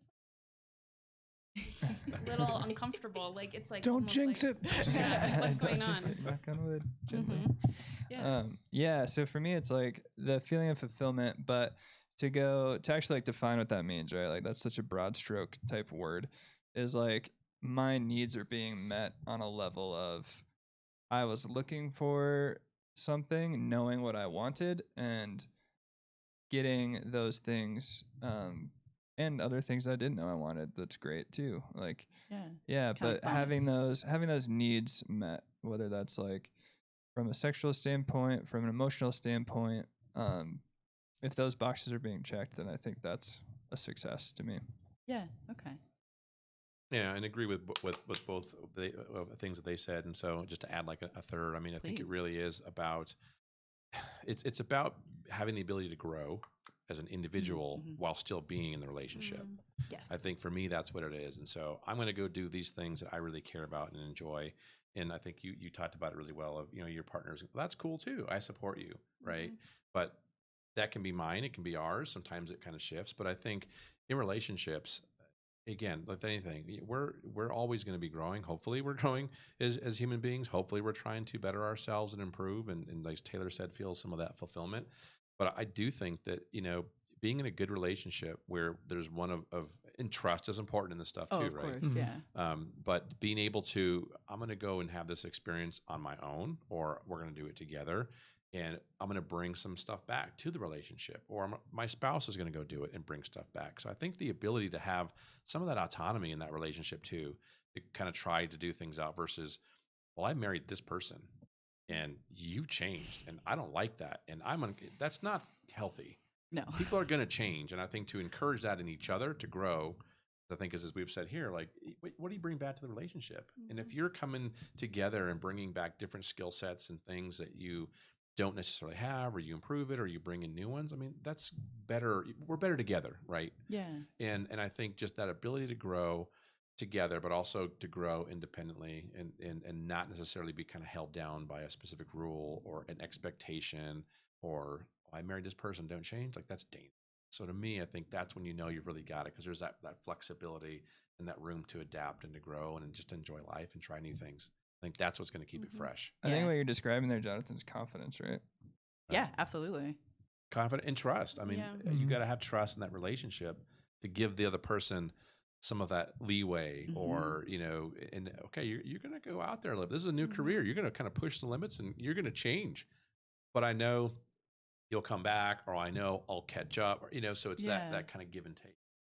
Got to have that. And the confidence that we'll get through this, or we'll figure this out. Yeah, you guys made me think of, to me, another part of being in a successful relationship is not really having to sacrifice who you are as a person to accommodate. Like, if you are sacrificing what you wear or your career or this because your partner is always trying to change you into this ideal version, it's not going to work. And I think making sure that you are a successful relationship is when both parties can be as authentic to themselves and understand that relationships require flexibility because things will change. So being able to be authentic and true to yourself in a relationship with your partner and accepting that is going to be the same for them, I think is... Yeah, not having to cut off or hide parts of yourself, but right. show up to as you fit actually in. are. Yeah. Well, let's speak to the authenticity thing that we were talking about earlier. Yeah.